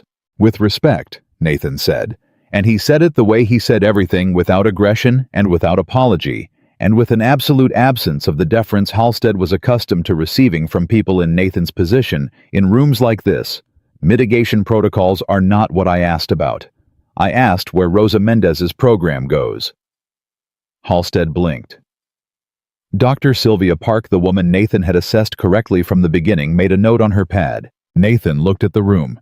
He looked at Amelia, who was sitting 3 seats down from the head of the table, and he did exactly what she'd asked him to do. He didn't check with her. He didn't look for permission or approval or any signal about whether to keep going. He looked at her for 1 second, just long enough to know she was there, and then he looked back at the board. "I'm not here to tell you this development shouldn't happen," he said. "I'm not opposed to investment in that neighborhood. The neighborhood needs investment. It has needed investment for 30 years, and the absence of it has cost real people real things that no study has fully added up, because some of what it costs doesn't show up in data." He put his hands flat on the table. "I'm here to tell you that what you build matters as much as that you build. That a neighborhood is not a site. It is a living system with a history and a logic and a set of relationships that took decades to form, and if you clear it and build something profitable on top of where it used to be, you haven't developed a community. You've replaced one." The room was very quiet. Halstead was no longer neutral. His expression had moved into the territory of a man whose patience was thinning. "Mr. Brooks, with all due respect, the financial modeling on this project represents—" "I understand the financial modeling," Nathan said. "I've seen it. The numbers are correct." He looked at Halstead directly. "Numbers are easy to make correct. You choose what to count." He let that sit for a beat. "You're not counting Marcus Webb's 22 years.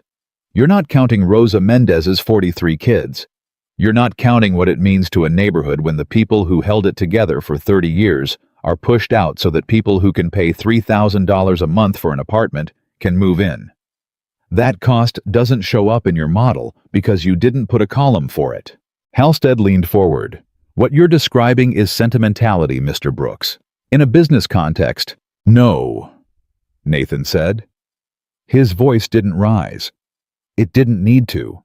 It had a quality of absolute stillness that stopped Halstead mid-sentence, not through volume, but through certainty. The certainty of a man who had spent his life building things and knew the difference between what held and what didn't. What I'm describing is infrastructure, human infrastructure, the kind that doesn't appear in your ROI model, but is the actual reason that neighborhood hasn't collapsed. Sentiment is a feeling. What Marcus Webb does every morning is a structural function.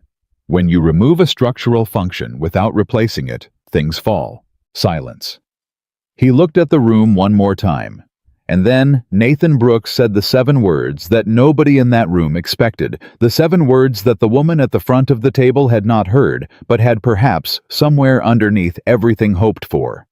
If loving someone means helping them make the wrong decision, then I don't deserve to stand beside her. The room went absolutely still. He hadn't planned those exact words. He'd felt them come up from somewhere below the prepared argument from the place where the personal and the principled had fused somewhere in the last 2 months into something that couldn't be separated. He said them, and didn't take them back, and didn't soften them, and didn't look at Amelia when he said them, because he'd told her he wouldn't, and he kept his promises.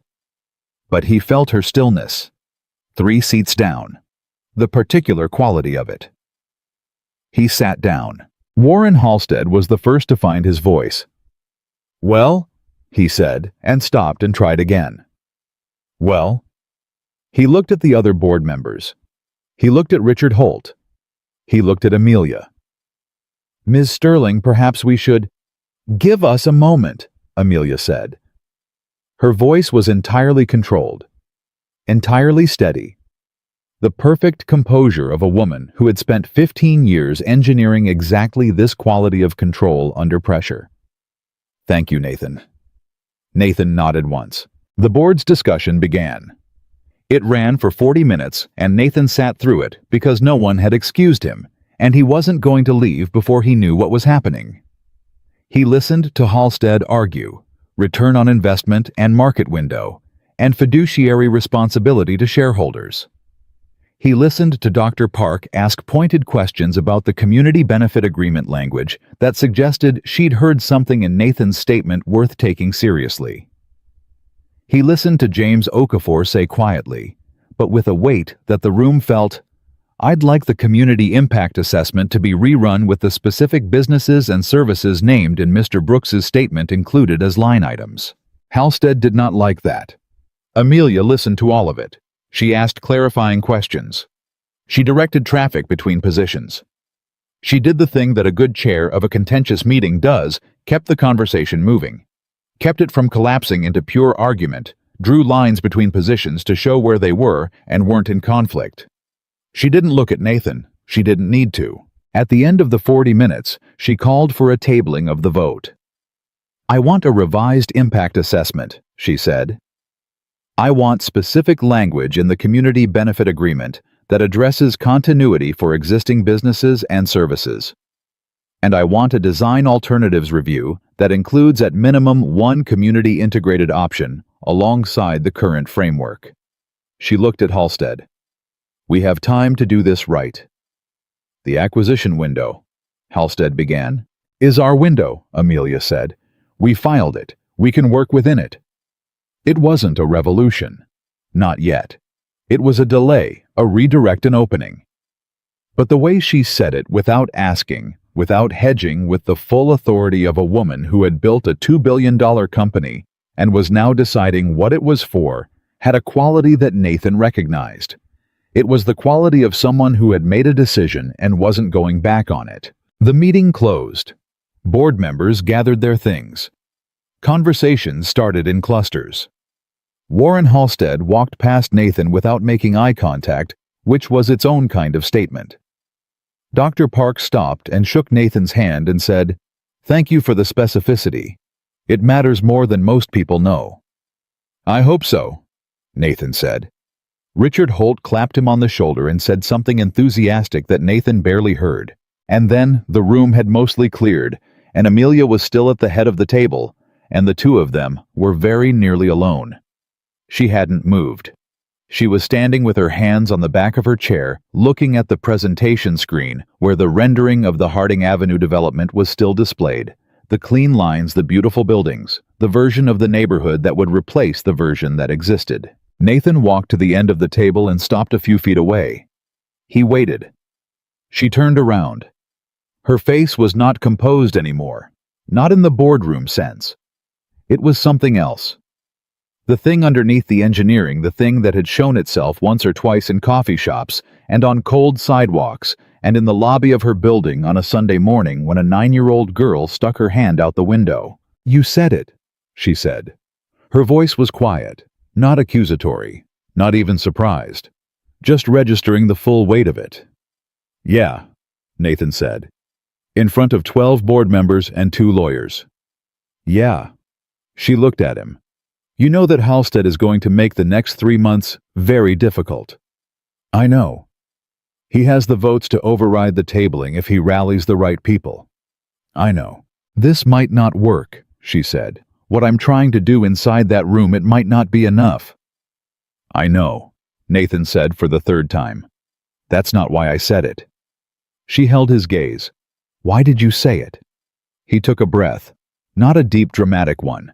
Just the kind you take when you're about to say something you've been carrying for a while, and you've decided it's time to put it down somewhere. Because you needed to hear that someone in that room was going to tell the truth, regardless of what it cost them, he said. And I needed to be that person. Not for the board. Not even for Marcus Webb, though he deserves it. He paused. For you, Amelia Sterling, who had not cried in a boardroom in 15 years of boardrooms, who had learned to keep everything that mattered at a sufficient distance from the places where decisions were made, who had built a billion-dollar company on the twin foundations of hard work and emotional containment, pressed her lips together and looked at the floor for 3 seconds. Then she looked back up at him. "Nobody has ever done that for me before," she said. "Said something true in a room like this and let it cost them something." "It didn't cost me enough to matter," Nathan said. "Don't do that," she said sharply, the first sharpness he'd heard from her, quick and real. "Don't minimize it. It mattered." Her voice leveled. "It mattered to me." He was quiet. "Okay," he said. She reached up and pushed a strand of hair back from her face with the kind of unconscious gesture that happened when the performance was down, and it was just a person left. "I need to go talk to James Okafor before he leaves the building," she said. "He's the best chance I have for the redesign motion to hold." "Go," Nathan said. She moved toward the door, stopped, turned back. "Nathan." He looked at her. "That thing you said," she said. "About loving someone." His expression didn't change. He waited. "Did you mean it the way it sounded?" she asked. Her voice was steady. She asked it directly the way she did everything that mattered to her, straight on, without flinching, because she was a person who had learned that dancing around the real question cost more than asking it. Nathan looked at her for a long moment. "Yeah," he said. "I did." The silence lasted 2 seconds. Amelia nodded once. Something in her face did something complicated and then settled into something quieter and more certain. "Okay," she said. And then, "Good." She walked out the door. Nathan stood at the end of the long boardroom table, alone with the rendering of the neighborhood on the screen, and the city through the windows, and the particular quality of silence that settles into a room after something real has happened in it. He picked up his jacket from the back of the chair. He thought about Marcus Webb opening his shop at 7 in the morning. He thought about Rosa Mendez's 43 kids. He thought about Ellie asleep under the orange glow of her rocket ship nightlight and what she'd said about her mother, and what it meant that a 9-year-old had more clarity about the future than her father had allowed himself. He thought about what had just happened in this room, and what it might or might not mean for the neighborhood and for a woman who was right now walking down a hallway to fight for something she'd almost let slip away. He buttoned his jacket. He walked out. The elevator ride down 32 floors was quiet. He stood alone in it and watched the numbers count down and felt the particular sensation of a man who has said the thing that needed to be said and cannot take it back, and doesn't want to, and has no idea what comes next, but knows with the same bone-deep certainty with which he knew everything that mattered, that what comes next will be worth whatever it costs. He walked out through the lobby and into the cold December air of the city and started the 4-block walk back to his truck. He had a shift at the Veterans Center in 2 hours. He was going to be on time. He was always on time. The call from Warren Halstead came at 6:47 the next morning. Nathan knew it wasn't for him. Halstead didn't have his number and wouldn't have used it if he did, but Amelia told him about it later that same day, with the flat, careful voice she used when she was reporting something that had made her angry and had decided not to perform the anger. Halstead had called to tell her that what happened in the boardroom yesterday was a problem. Not the tabling of the vote. Not the request for a revised impact assessment. Those were procedurally manageable, he said. The problem was that she had invited a civilian, his word civilian, which Nathan found interesting, when she told him into a closed framework review and allowed him to make an emotional argument that was now going to complicate the timeline on a project that had been 18 months in development. He used the word emotional, Nathan said. 3 times, Amelia said. They were on the phone, and he could hear from the quality of her voice that she was somewhere moving the particular ambient sound of a person walking fast through a building. He said the board needed to see that I was capable of separating personal considerations from fiduciary responsibility. Personal considerations, Nathan repeated. Yes. He's telling you that whatever is happening between us is a liability. A brief pause. He's implying it, yes. And I told him that my personal life was not a subject for board discussion, and that the tabling was a legitimate procedural motion, and that if he had concerns about the project timeline, he could submit them in writing to the full board, rather than calling me before 7 in the morning. Nathan was quiet for a second. How'd he take that? About how you'd expect, Amelia said. He's going to push for an emergency reconvening. He has 4 votes locked, possibly 5. I have 3 solid and 2 I'm not sure about. James Okafor. Okafor is the one I'm not sure about. He heard you yesterday. I think it moved him. But Okafor is also a businessman, and Halstead has been working on him for 2 days already. 2 days, Nathan said. The meeting was yesterday. Halstead started making calls yesterday afternoon, Amelia said, before the elevator hit the lobby. She paused. He's very good at this. I want you to understand that. He's been doing this for 40 years, and he is very, very good at it. Are you telling me to be worried? I'm telling you to understand what we're dealing with, she said. This isn't going to be a clean fight. Nathan looked out his kitchen window. The morning was gray December light, flat and low. Ellie's cereal bowl was in the drying rack from where he'd washed it before she went to school. The rocket ship nightlight was still on the kitchen shelf where she'd left it, still glowing soft orange, even in the daylight. What do you need from me? He said. Nothing right now, Amelia said. I need you to let me handle this part. I'm not good at standing back. I know, she said. But the best thing you did yesterday was walk into that room and say what was true. The best thing you can do today is let me take what you said and do something with it. He thought about that. Okay, he said. Nathan. Yeah. Thank you, she said. For yesterday. I know I said it already, but I need to say it again because I'm going to be in rooms for the next several weeks where I will not be able to say it, and I want to make sure it's been said enough. He didn't say you're welcome because that felt like the wrong shape for what she was talking about. He said, do what needs doing. I'll be here. She was quiet for a moment.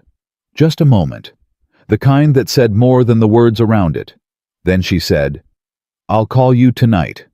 And she was gone. He didn't hear from her that night. He heard from Carol Hutchins instead. Carol called at 8:30, which meant Ellie was already in bed, and Nathan was in the kitchen, reviewing the Veterans Center maintenance schedule for the following week when his phone buzzed. I need to tell you something, Carol said without preamble, because Carol didn't use preambles when she had something important to say. The Community Association on Harding Avenue called me today. Someone leaked the board meeting. Not the outcome, the tabling, but the content. Specifically your statement. Nathan went still. How? I don't know. Someone in that room. The association president, a woman named Diane Torres. She called me because she knows our connection. She has a recording. A recording. Audio. Partial. Someone at the table had their phone recording apparently. A pause. Nathan, she wants to go public with it. Take it to the Tribune. She thinks it'll put pressure on the board. Nathan was quiet for a long moment. He thought about Amelia. He thought about what Halstead had already said about personal considerations and fiduciary responsibility, and the way he was going to use every available tool to push the vote back through. He thought about what a newspaper story would do to the internal board dynamics Amelia was trying to manage. Tell Diane Torres to wait, he said. Nathan, Carol, tell her to wait. Give Amelia a chance to handle this inside the room first. He paused. 2 weeks. Ask Diane for 2 weeks. Carol was quiet for a moment. You trust her? It wasn't quite a question, but he answered it like one. Yeah.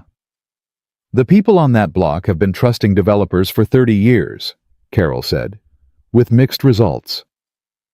I know, Nathan said. 2 weeks, Carol. That's all I'm asking. A long pause. I'll talk to Diane, she said finally. 2 weeks. But Nathan, if nothing has changed in 2 weeks, I cannot ask her to hold it longer.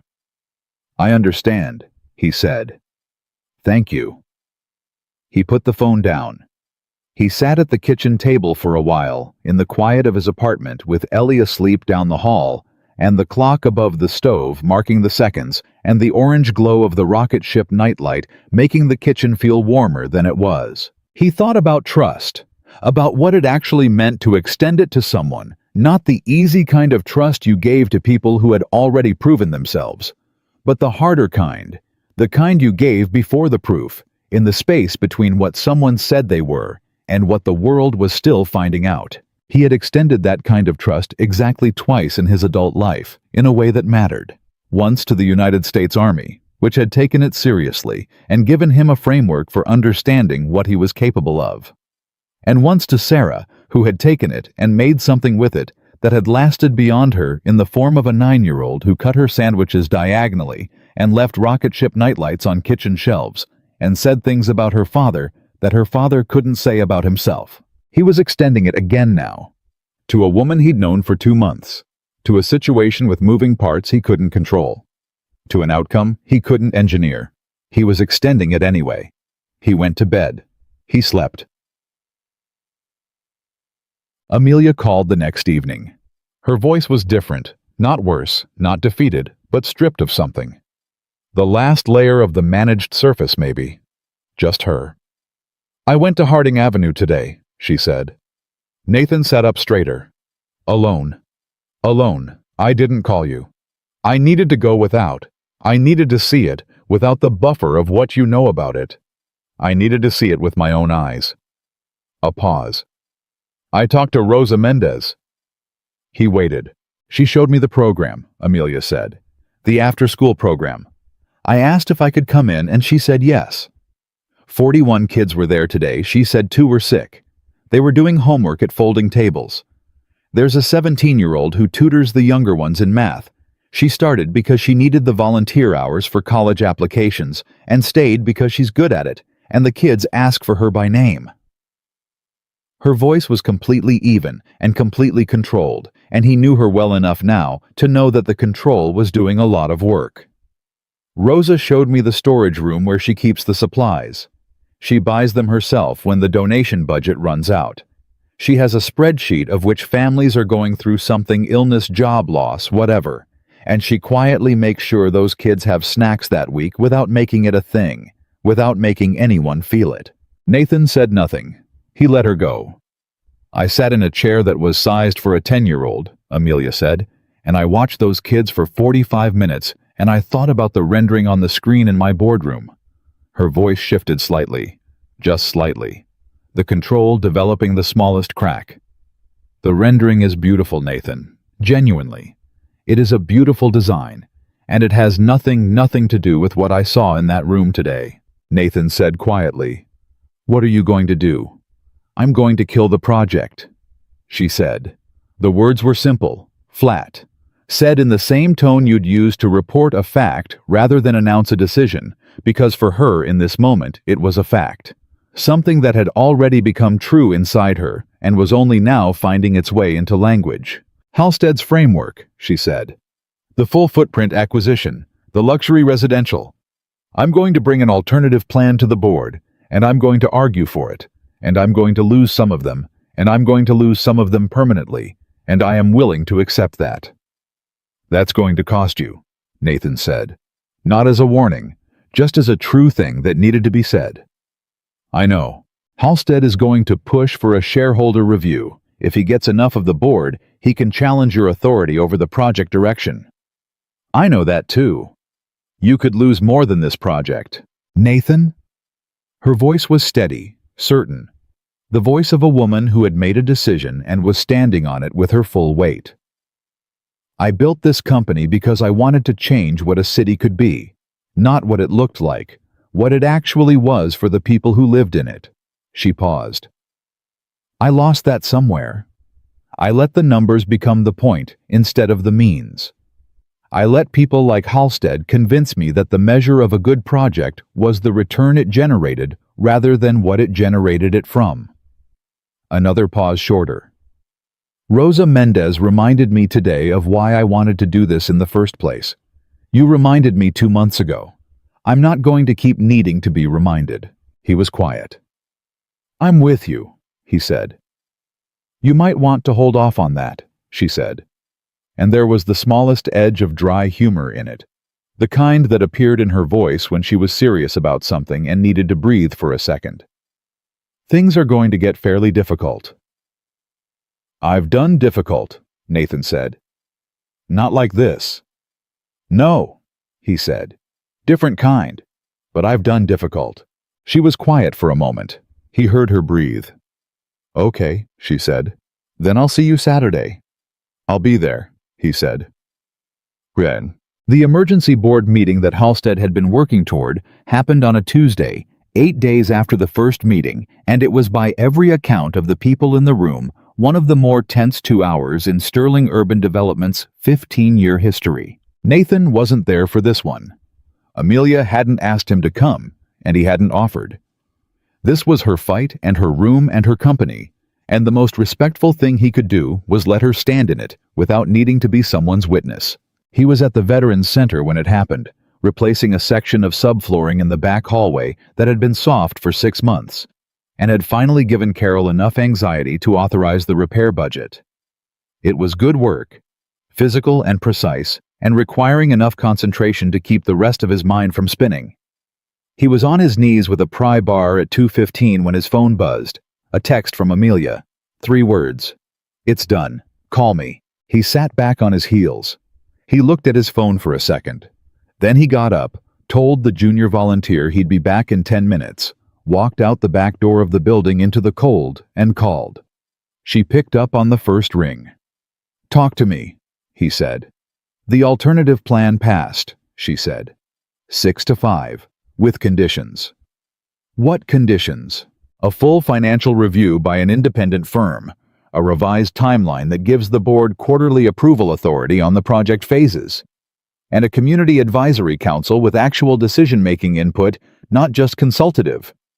A pause. Halstead voted no. 2 other board members voted no, and made clear they're considering whether they want to remain on the board. 1 abstained. What does that mean for the company? It means the next 6 months are going to be difficult internally, she said. Halstead has relationships with 3 of our largest institutional investors. He's going to use them. Her voice was steady. We may lose some funding. We may lose a board member or 2. The project timeline is pushed by at least 8 months for the redesign. But the neighborhood stays, Nathan said. The neighborhood stays, she said. Marcus Webb's building is not in the acquisition. Rosa Mendez's program has a guaranteed right of first refusal on any community space in the new development.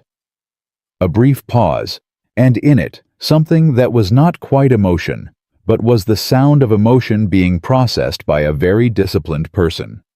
The design team starts on the new framework next week. Affordable Units Community Commercial Park Space Vocational Center. Her voice changed slightly. The vocational center was James Okafor's addition. He voted yes, Nathan. In the end, he voted yes. Nathan leaned against the cold brick of the back wall and looked up at the gray December sky and felt something release in his chest. Not relief exactly.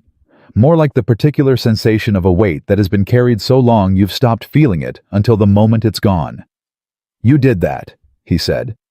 We did that, she said immediately. Don't you dare. Amelia, you walked into that boardroom and said what was true when it would have been so much easier to say nothing. You gave me what I needed to go to Harding Avenue alone and see it clearly. Her voice was quiet, but absolute. Don't minimize your part in this. He let that sit for a moment. How are you? He asked. A pause. Honestly, always. Tired, she said. Relieved. Scared of the next 6 months. Another pause. Glad. Glad, he said. Yeah, she said softly. Glad. He let the word stand. He didn't add to it. Some things didn't need addition. Go home, he said. Get some sleep. I have 3 calls this afternoon. After the 3 calls? Yes, she said. After the 3 calls. A moment. Nathan? Yeah. Thank you, she said. And then quieter. For not making me do this alone. He looked at the gray sky for a second. At the bare branches of the tree at the corner of the parking lot.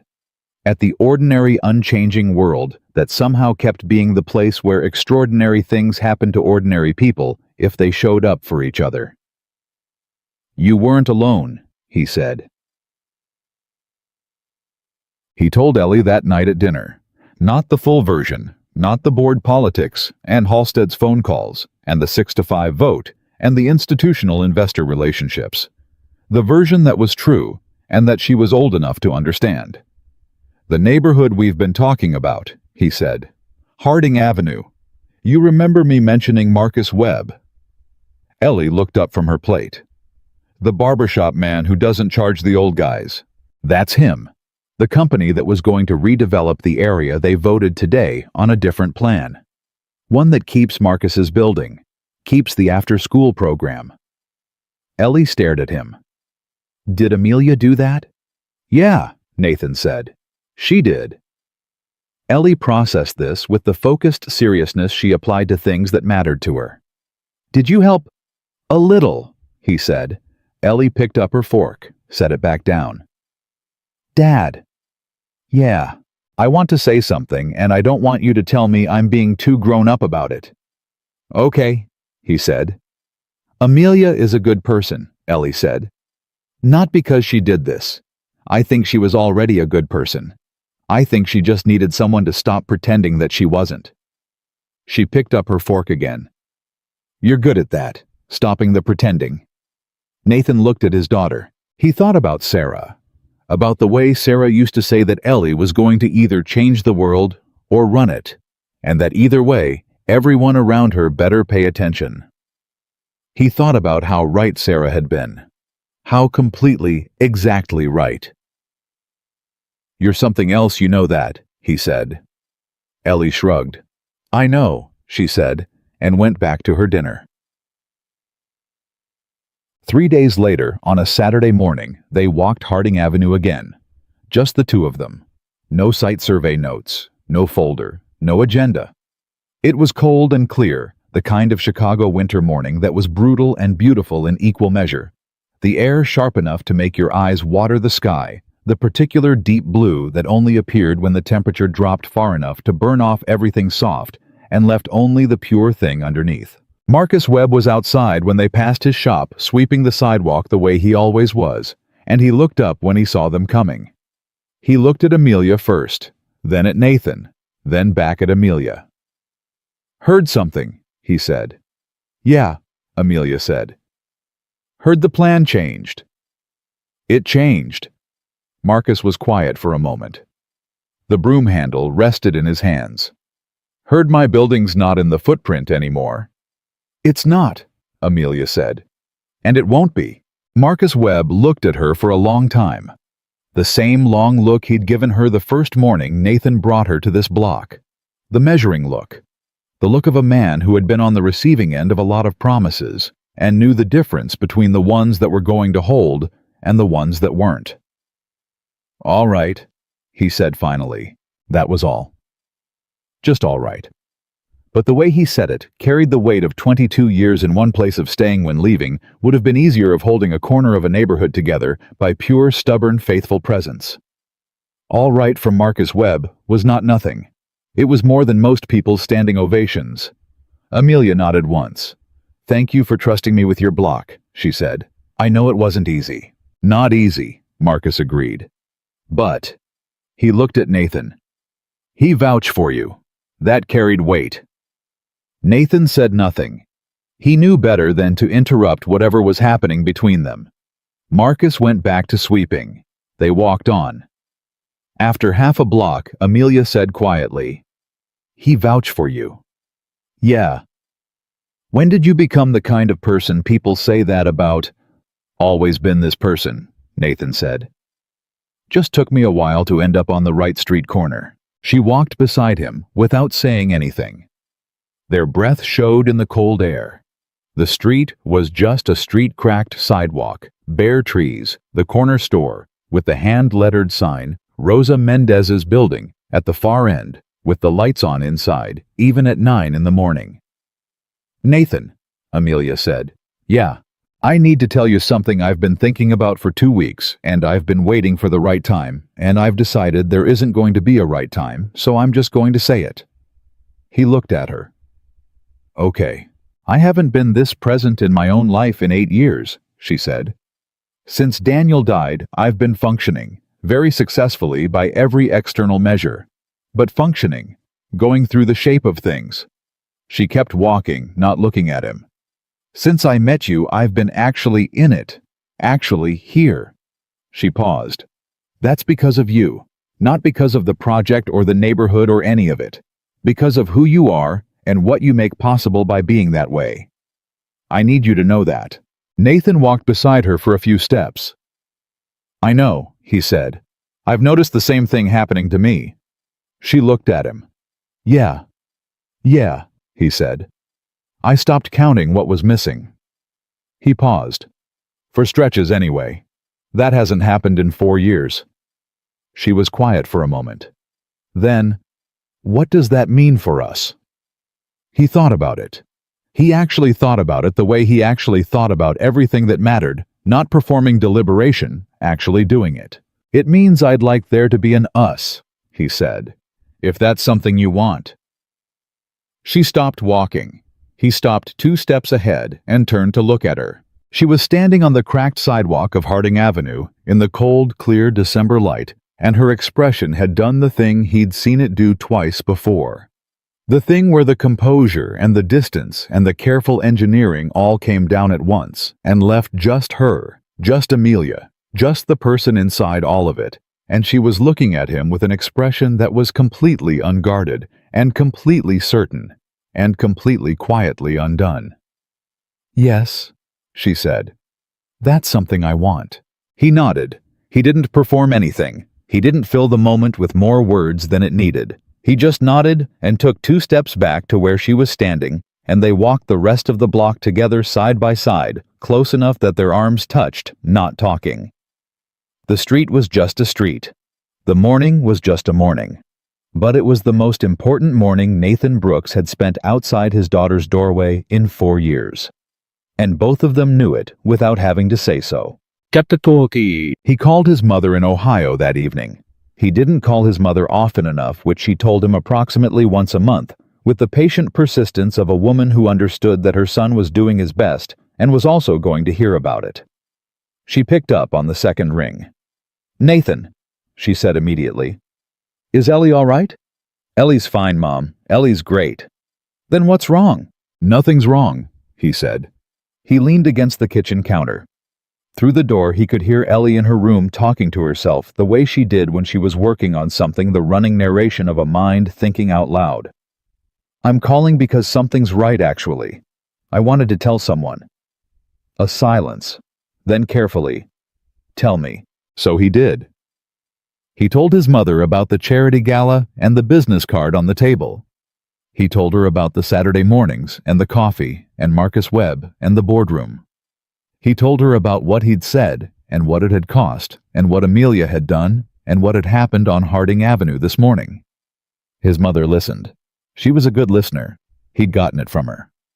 When he finished, she was quiet for a moment. "Nathan," she said. "Yeah. Your father would have liked her," she said. His father had been gone for 11 years. He liked people who built things and weren't impressed by themselves about it. Nathan looked at the rocket ship nightlight on the shelf. "She's impressive, Mom." "I know," his mother said. "That's not what I mean. I mean she's not hiding behind it." A pause. "Sarah liked people like that too." He was quiet. "It's okay," his mother said softly. "You know that, right? It's okay for this to be real." "Yeah," he said. "I know." "Does Ellie know?" "Ellie informed me of the situation before I'd fully admitted it to myself," Nathan said. "She's 9 going on 40. His mother laughed. It was a warm sound, the particular warmth of a woman who had loved her son through the worst years of his life and was now hearing something different in his voice for the first time in longer than either of them wanted to count. "Bring her to Ohio," his mother said. "Both of them. At Christmas, if you can." Nathan smiled. He didn't smile often enough, and when he did, it was the quiet kind, not performed just there.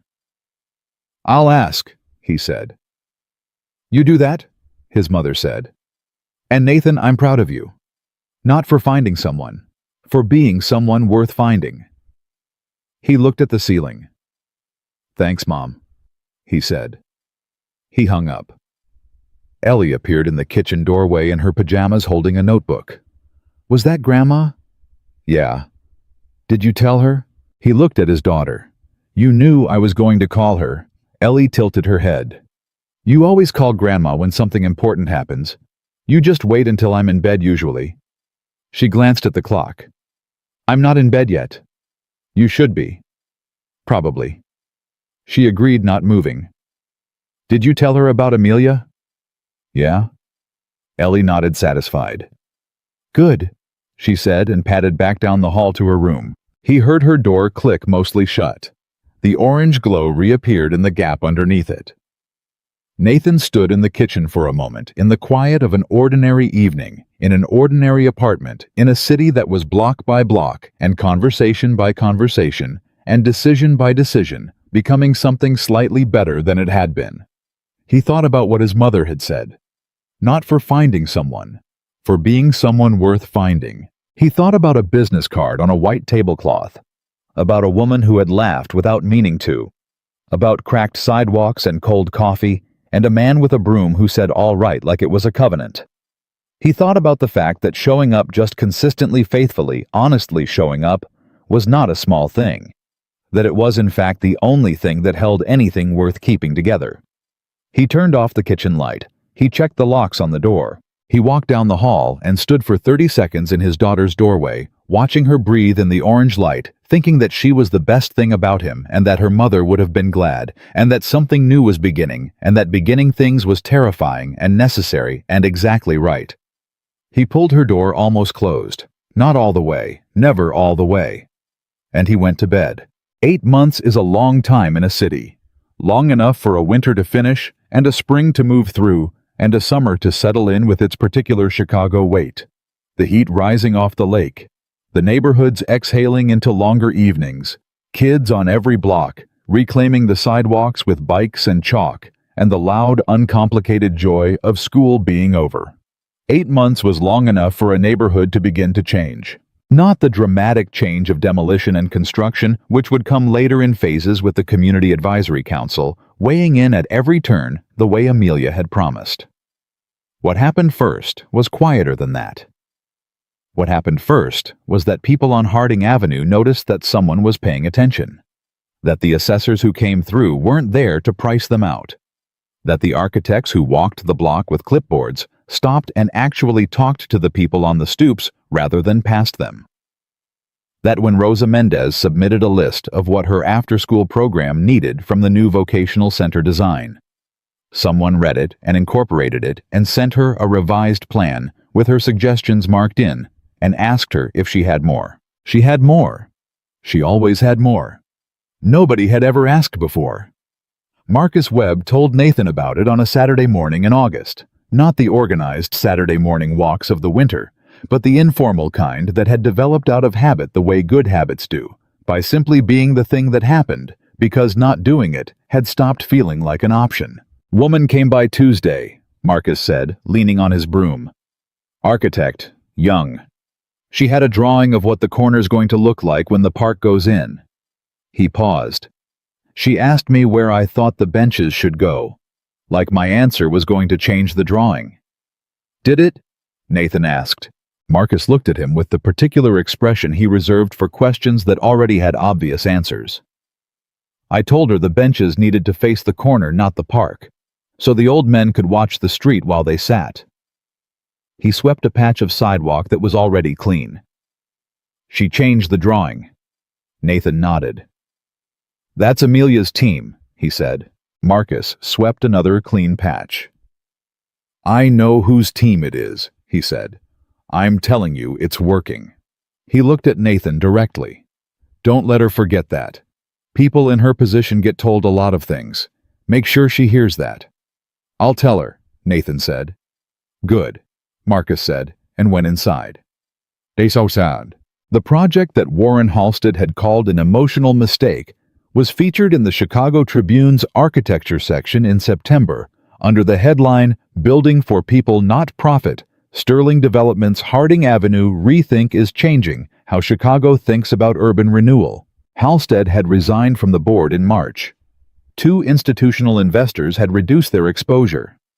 The quarterly financial review had been uncomfortable, as Amelia had predicted, and the 8-month redesign delay had cost real money that showed up in real numbers that real people had pointed at in real meetings. Amelia had sat through every one of those meetings with the same composure she brought to everything, the load-bearing kind, the kind that didn't buckle because it had been built right, and she had said each time the same thing with different words. This is what we're building, and why we're building it, and I am not changing that. She lost 2 investors. She gained 4 others.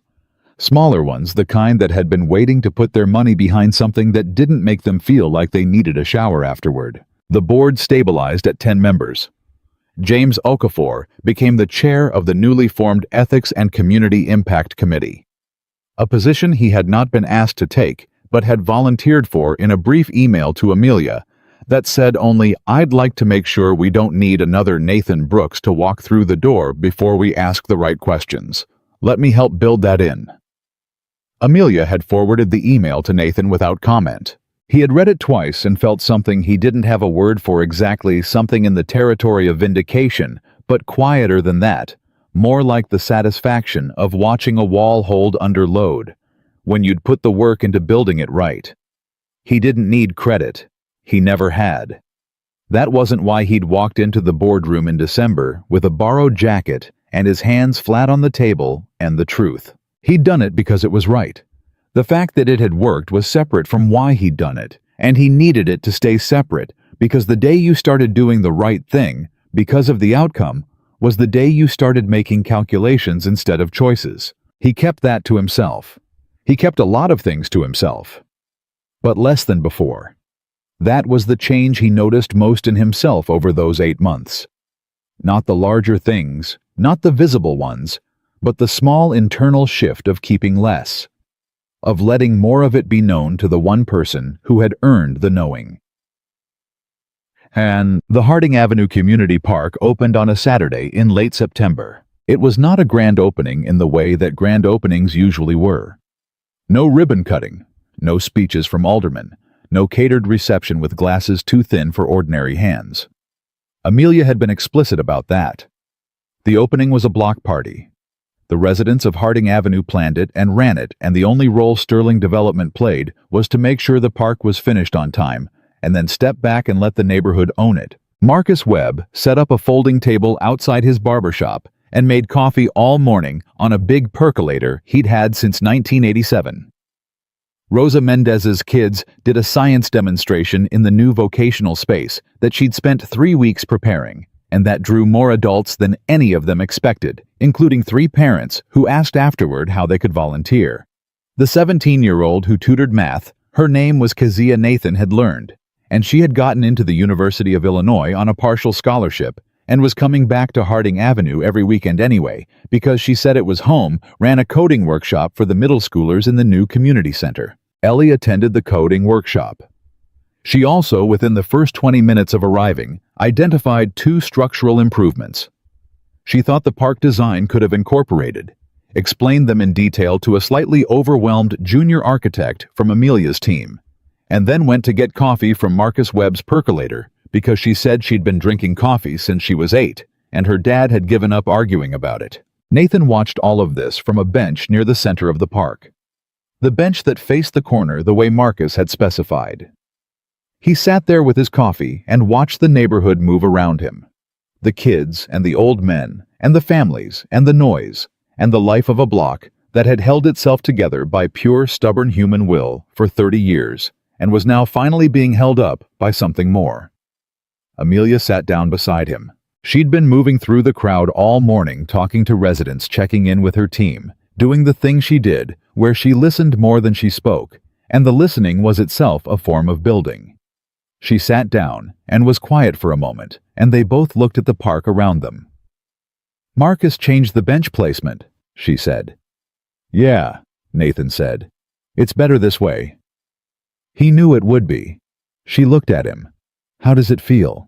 Nathan thought about it honestly, the way he thought about everything.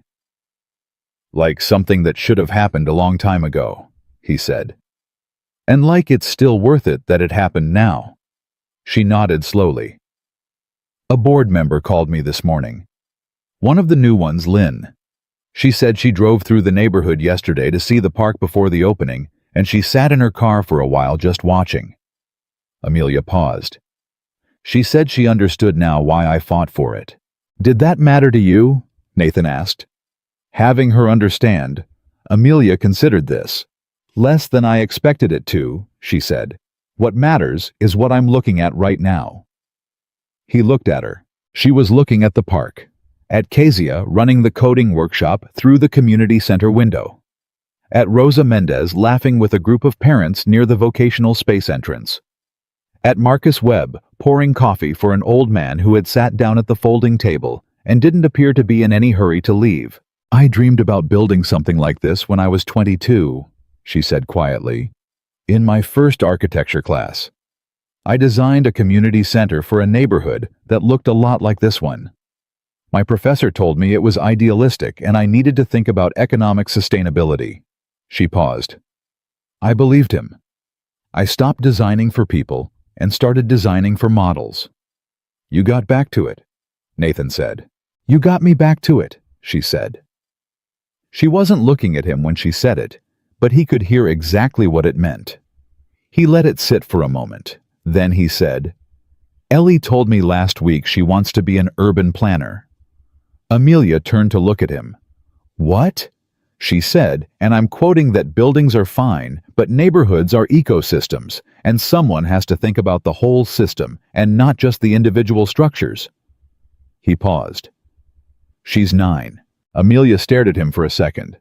Then she laughed, the real one, the one that came from somewhere unguarded and unprepared, the one he'd first heard at a charity gala in January, and that had not lost a single thing in the 9 months since. "She told me the same thing last week," Amelia said. "She said she'd been thinking about it since the day she met me." Nathan looked across the park to where Ellie had emerged from the coding workshop and was now in serious conversation with Marcus Webb, both of them leaning on the folding table, with the identical posture of two people who had identified a problem worth solving. "She didn't tell me she told you," Nathan said. "She has her own relationship with me now?" Amelia said. "She informed me of that in March. She said she wanted me to know that her opinion of me was independent of her father's and that I should not assume they were the same." Nathan closed his eyes briefly. "I'm sorry." "Don't be," Amelia said. "She was right. And then she told me her opinion, which was favorable, and said she thought I was probably good for her dad, as long as I understood that he needed someone who told him when he was being too hard on himself." Nathan opened his eyes. "She said that?" "Verbatim." Amelia looked at him. "She's not wrong." He looked back at the park, at the bench that faced the corner, at the old man and Marcus, and the coffee percolator, and the kids at the coding workshop, and the whole improbable, stubborn living thing that was happening around him on a Saturday morning in September, in a neighborhood that the market had written off and the people had refused to leave. Amelia reached over and put her hand over his where it rested on the bench. He turned his hand and held hers. Neither of them said anything for a while. There wasn't anything that needed saying. The park said it. The neighborhood said it. 8 months of Saturday mornings and hard rooms, and the choice to do what was right instead of what was easy, said it better than either of them could have. After a while, Ellie appeared in front of them. She looked at their hands. She looked at their faces. She nodded once with the brisk satisfaction of someone whose hypothesis had been confirmed. "Marcus says the coffee is better than the stuff you make at home, Dad," she said. "I told him that was because you make it for function, not flavor." "That's accurate," Nathan said. "He also said to tell you he wants to talk to you about the lighting in the park." She looked at Amelia. "He says the east path is going to be dark in winter, and the benches are too far from the light posts. He has a diagram." Amelia looked at Nathan. "Of course he has a diagram. He's been running that corner for 22 years, Nathan said. "He knows how it works." "I'll go talk to him," Amelia said. She stood up, and before she moved away, she put her free hand briefly on Nathan's shoulder, just for a second, just the weight of it. And then she walked toward Marcus Webb's table with the particular quality of attention she brought to everything that mattered. Ellie watched her go. Then she sat down in the spot Amelia had left. "Dad," she said. "Yeah. Are you happy?" He looked at his daughter. Really looked at her, at the dark hair and the serious eyes and the face that was her mother's, and entirely her own at the same time, at the 9-year-old who had watched him carry things silently for 4 years, and had been patient with him in the way that only people who love you without conditions are patient. He thought about Sarah. He thought about her the way he always did, not with the gutting weight of early grief, not with the careful managed distance he'd learned to maintain, but with the particular quality of love that doesn't end when a person does. That keeps existing differently in the people they made, and the choices they shaped, and the things they would have recognized and been glad for. Sarah would have recognized this morning. She would have been glad for it. He knew that. He let himself know it. "Yeah, Elle," he said. "I'm happy." Ellie looked at him for a moment, measuring it the way she measured everything. Then she nodded. "Good," she said. "You've been happy for a while, actually. I just wanted to hear you say it." She got up and went back to the coding workshop. Nathan sat alone on the bench that faced the corner. Marcus's bench. The right bench. The one that let you watch the street while you sat. And he looked at the park that had taken 8 months and a borrowed jacket and a business card, dropped on a white tablecloth, and 2 people willing to tell each other the truth until the truth became the foundation of something real. Across the park, Amelia was bent over Marcus Webb's diagram, asking questions, taking notes on her phone, nodding the way she nodded when she was actually learning something. Marcus was pointing at the east path, explaining, and his hands had the expressiveness of a man who had waited a long time to be heard by someone who was actually listening. Nathan watched them. He thought about what Amelia had asked him 9 months ago, in the lobby of a charity gala, with a business card in her hand and a room full of people who expected him to be impressed. He hadn't been interested in meeting her money. He'd wanted to know who she was when nobody was watching. Now he knew. And what he knew was this: she was the woman arguing about light post placement with a barbershop owner on a Saturday morning because it mattered to the people who used the path, and no detail that mattered to people was too small to get right. She was the woman who had stood in a boardroom and held a 6-5 vote because she'd decided her values were not negotiable, even when the cost was real. She was the woman who had driven alone to Harding Avenue and sat in Rosa Mendez's plastic chair for 45 minutes and let it change her. She was the woman who had asked his daughter's name and listened when he talked and laughed without meaning to at a charity gala in January, and had never, not once in 9 months, made him feel like the distance between their lives was something he needed to apologize for. She was, in the truest sense of the word, someone worth knowing. And Nathan Brooks, the man who had driven across town in a cracked windshield truck and worn a borrowed jacket, and said the thing that needed to be said because saying nothing was never something he'd known how to do. Nathan Brooks had known it from the first honest moment between them. Money could build buildings. But character, stubborn, faithful, costly chosen character, was what built a home. And for the first time in 4 years, in a park on Harding Avenue on a Saturday morning in September, with his daughter's laugh coming through an open window, and the woman he loved arguing about light posts, with a man who knew his corner better than any blueprint, Nathan Brooks was finally and completely and without reservation home.